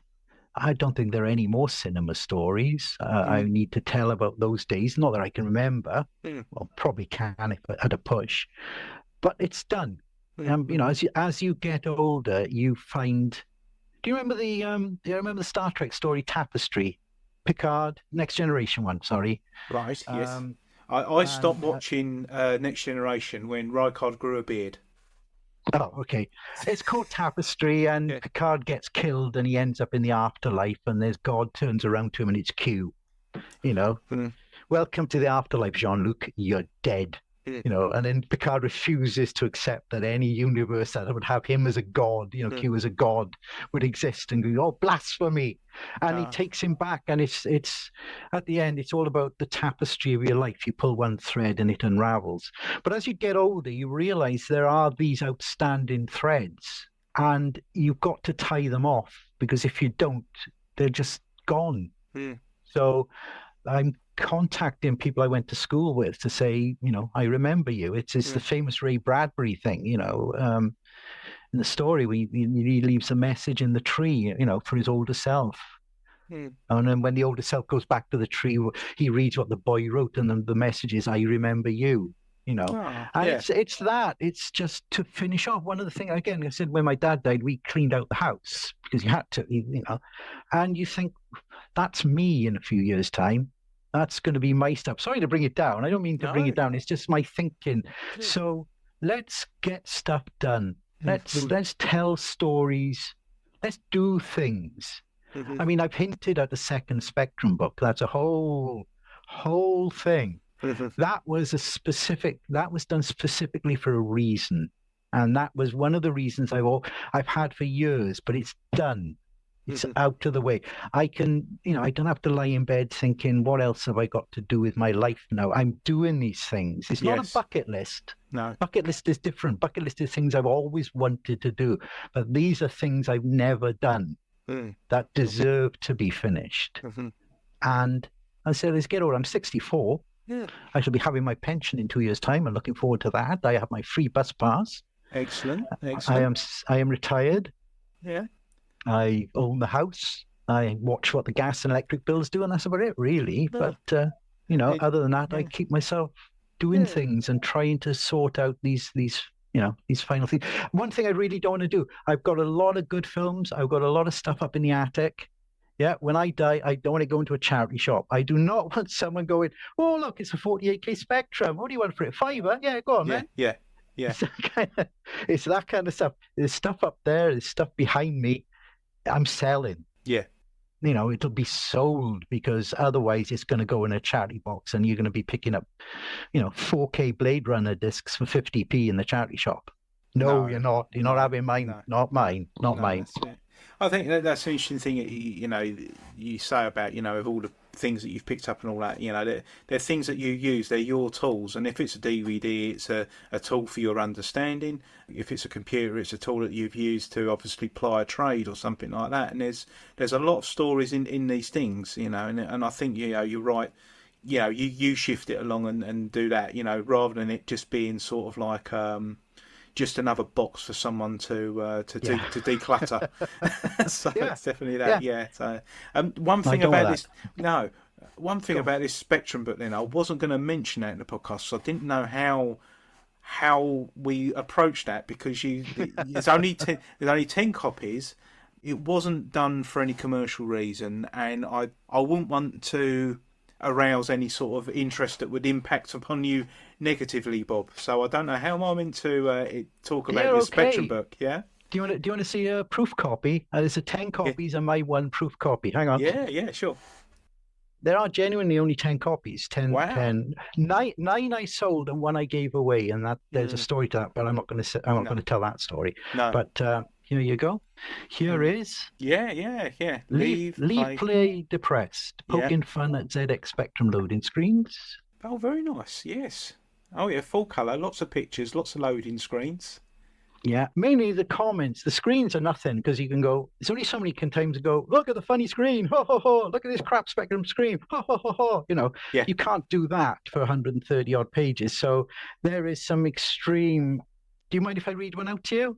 To give you a sample? This is, let's see, page 94. Hang on, there's credits for this. This is Computer Darts from AVB Software. Bear in mind, it doesn't have to be crap. It's just it's to the point. Yeah, where we go. Right, look at the dart. This is it. Yeah. This is the write-up for it. Do you remember those old flapping bird toys? The ones where you wound up an elastic band and an avian approximation then maniacally beat its wings and it whizzed about the room for a few seconds before crashing into that vase Auntie Ivy bought you as a wedding present? I never liked that vase anyway. I mean, it doesn't go with the curtains. And if that's Port Myron, then I'm a sailor's hornpipe. But can we throw it away? Oh, no, get the super glue, she says. What if Aunt Ivy visits, she says. We won't be in her will if she thinks we don't take care of her things, she says. Anyway, while I'm trying to unstick my fingers, I have an idea. If I glue one of her sewing needles onto the front end of a super flappy bird and aimed it at a dartboard, I could invent a new... Oh, it's already been done. My fingers sticking to the keyboard. Bum. It's that. If you're a fan of Victor Lewis Smith, if you've ever come across Victor Lewis Smith's work, you will recognize that. It's full of that. It's basically terrible, in my opinion, loading screens, either because they're terrible, or there is something about it that makes me laugh or giggle or cringe or whatever, followed by some atrocious writing along those lines. We're packed with loads of references to films and cinema and TV and movies and music that you probably wouldn't get. And I just wrote it when we were in lockdown, really. And people were always telling me, why don't you... There you go. Yeah. Can't have it. No. People are saying, oh, why is the book free? Why don't you sell the book? Why don't you do it? So I thought, you know what? I'll sell you a book. You want a book you got to pay for? You can have a book. I'll do your book. Yeah. And I came, so here you go. Here's 10 copies. Get in quick. Wow. And it went totally under the radar of most people, which I'm glad. Yes. Because I didn't want people going, oh, Bob's written another Spectrum book. And, it just took me 10 weeks to get rid of more. No, 10 weeks. I think I put one up every week. Oh, wow. Or every fortnight. So what did you do? Did you put them up on what site did you put them up on to sell them out? I put it on eBay. Yeah, right. They were on eBay, and each one came with a custom written advert for it. Each one was different along the lines of what you just heard. Yeah. Total load of rubbish. And I really enjoyed writing the adverts. And the first one went for a low amount of money, and then by the time we got to number 9, it was stupid amounts of money. So there you go. Oh, that's good though. That's brilliant. So that is the mystery book, the third, well, the second Spectrum book from the Pape. That is the second Spectrum book. There is no PDF. There are no extra copies. There's this. This is my proof. I don't really need the copy because I've got the PDF and here the raw files, and it's. You can't even find it on Google. Have you tried it? No, you can't find it. When I Google your name, it's behind you comes up obviously, and some American authority on terrorism comes up as well. Also the mayor of America's small American town. Right. Who's always in the news for some reason. He's doing a really good job. I don't know, but he's doing a good job. Merriam County. Mariam County, one of those. Okay, Mariam County. But he seems to be doing a good job. He's always pushing the community. So, kudos to the guy. He's doing his job. Maybe one day we could fly out there and ask him about R-Type. There's also a Bob Pape, because I see that come up. Do you remember Eat Out to Whatever out during the COVID crisis? Yes, I do. Yes, I don't. Yes. Somebody passed away. No, I'm not making. I don't want to make a joke of that, but that name comes up as well. That someone passed away, and that's kind of a contributing factor, I believe. If you type it into the right search engine, you'll see it. But Yeah. No, I go by Bob because it's shorter than Robert, Yes. Yeah. Which is, I do use Robert. I used to be RCP Software, which was a totally made up thing, just so that when you dealt with companies and things, they thought you were legit. Thought you were just more than me. Yeah. Well, yeah, I mean, it goes back to earlier when you're saying about all these big software companies and all that. And if you looked at where their headquarters now on Google Maps, it's quite an eye-opener. I had a copy of your Spectrum open, and there was something being sold in the small ads that could convert ZX81 programs to ZX48K programs, and it was, I can't remember what the name was, but it was really good. It was one of the best computer names, and I typed it in, and it was like it was a 43B something street in Ilford, and it's just like it's a flat. Intergalactic Computer Limited. Thinking, crikey, that must be like that huge building there on the North Circular, and it's not. It's the house underneath the large building on the North Circular. Trojan light pens. Yes. It's a semi-detached house on the main road just over there. Yeah. And that's it. That kind of thing. Look at that's it. That was it. Yeah. Well, anyway, I'll give you a bit of a spoiler. There was an extra chapter right at the very, very end. It's a one page, and it changes the whole tone of everything. It's set kind of a few years later, and it's really kind of a bit of a downer. Okay. And I took it out. Now I know you asked me, in emails, is there anything you want to add to the book? Yeah. Not really. I said there's all the stories. There's nothing really left over, but there was something taken out. So That's Burge's chapter 21 of his book, isn't it? Yeah. And I've got my proof of that. It only exists again in my proof with all my writings and things in. But you read it, it comes right at the very end. It's the very last page after all the, thank you very much and all, where are we now? And it's my last sort of meeting with Dave Wainwright. Okay. The guy in charge of Catalyst. Yeah. Not necessarily that, but something that then follows from that. And it ends with a one sentence that is, if you read it, it changes kind of the whole tone of the book, really. Mm-hmm. And I took it out because I thought people don't want to end on a downer, do they? Not really. No. So there you go. Well, can we talk about that the next time? Sure can. I'm happy to talk. Yeah, that'd be sort of like, was it? Well, I wouldn't want to say Bob Pape, the final chapter, because that sounds awful, doesn't it? It is. But you can see how our minds working now. It is a turning point. I'll give you that. And it is absolutely, true. It's not, because, there's a lot of stuff in the book that's personal to me. And that is a personal thing. Right. I mean, I can also tell you the very last, my very last involvement with computer games, which turned out to be, well, it was only about 10 or 15 minutes. It was a total debacle from both sides. And it was just like, this was a point where you go, I don't want to do this. I'm giving up now. So the moment you said, no, this is it. Not happy. Yeah. It's not happy stuff. Sorry. You've had all the happy stuff.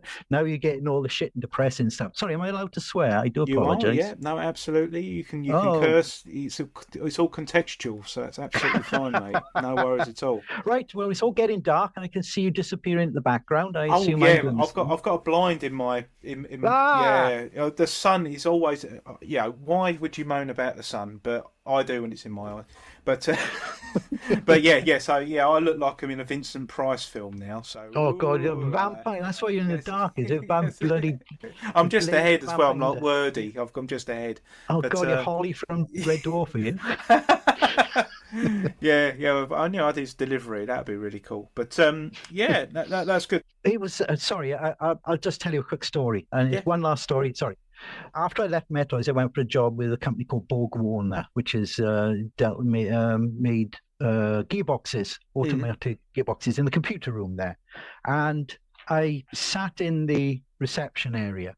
And just like all reception areas in all factories everywhere, there are trade magazines on the table.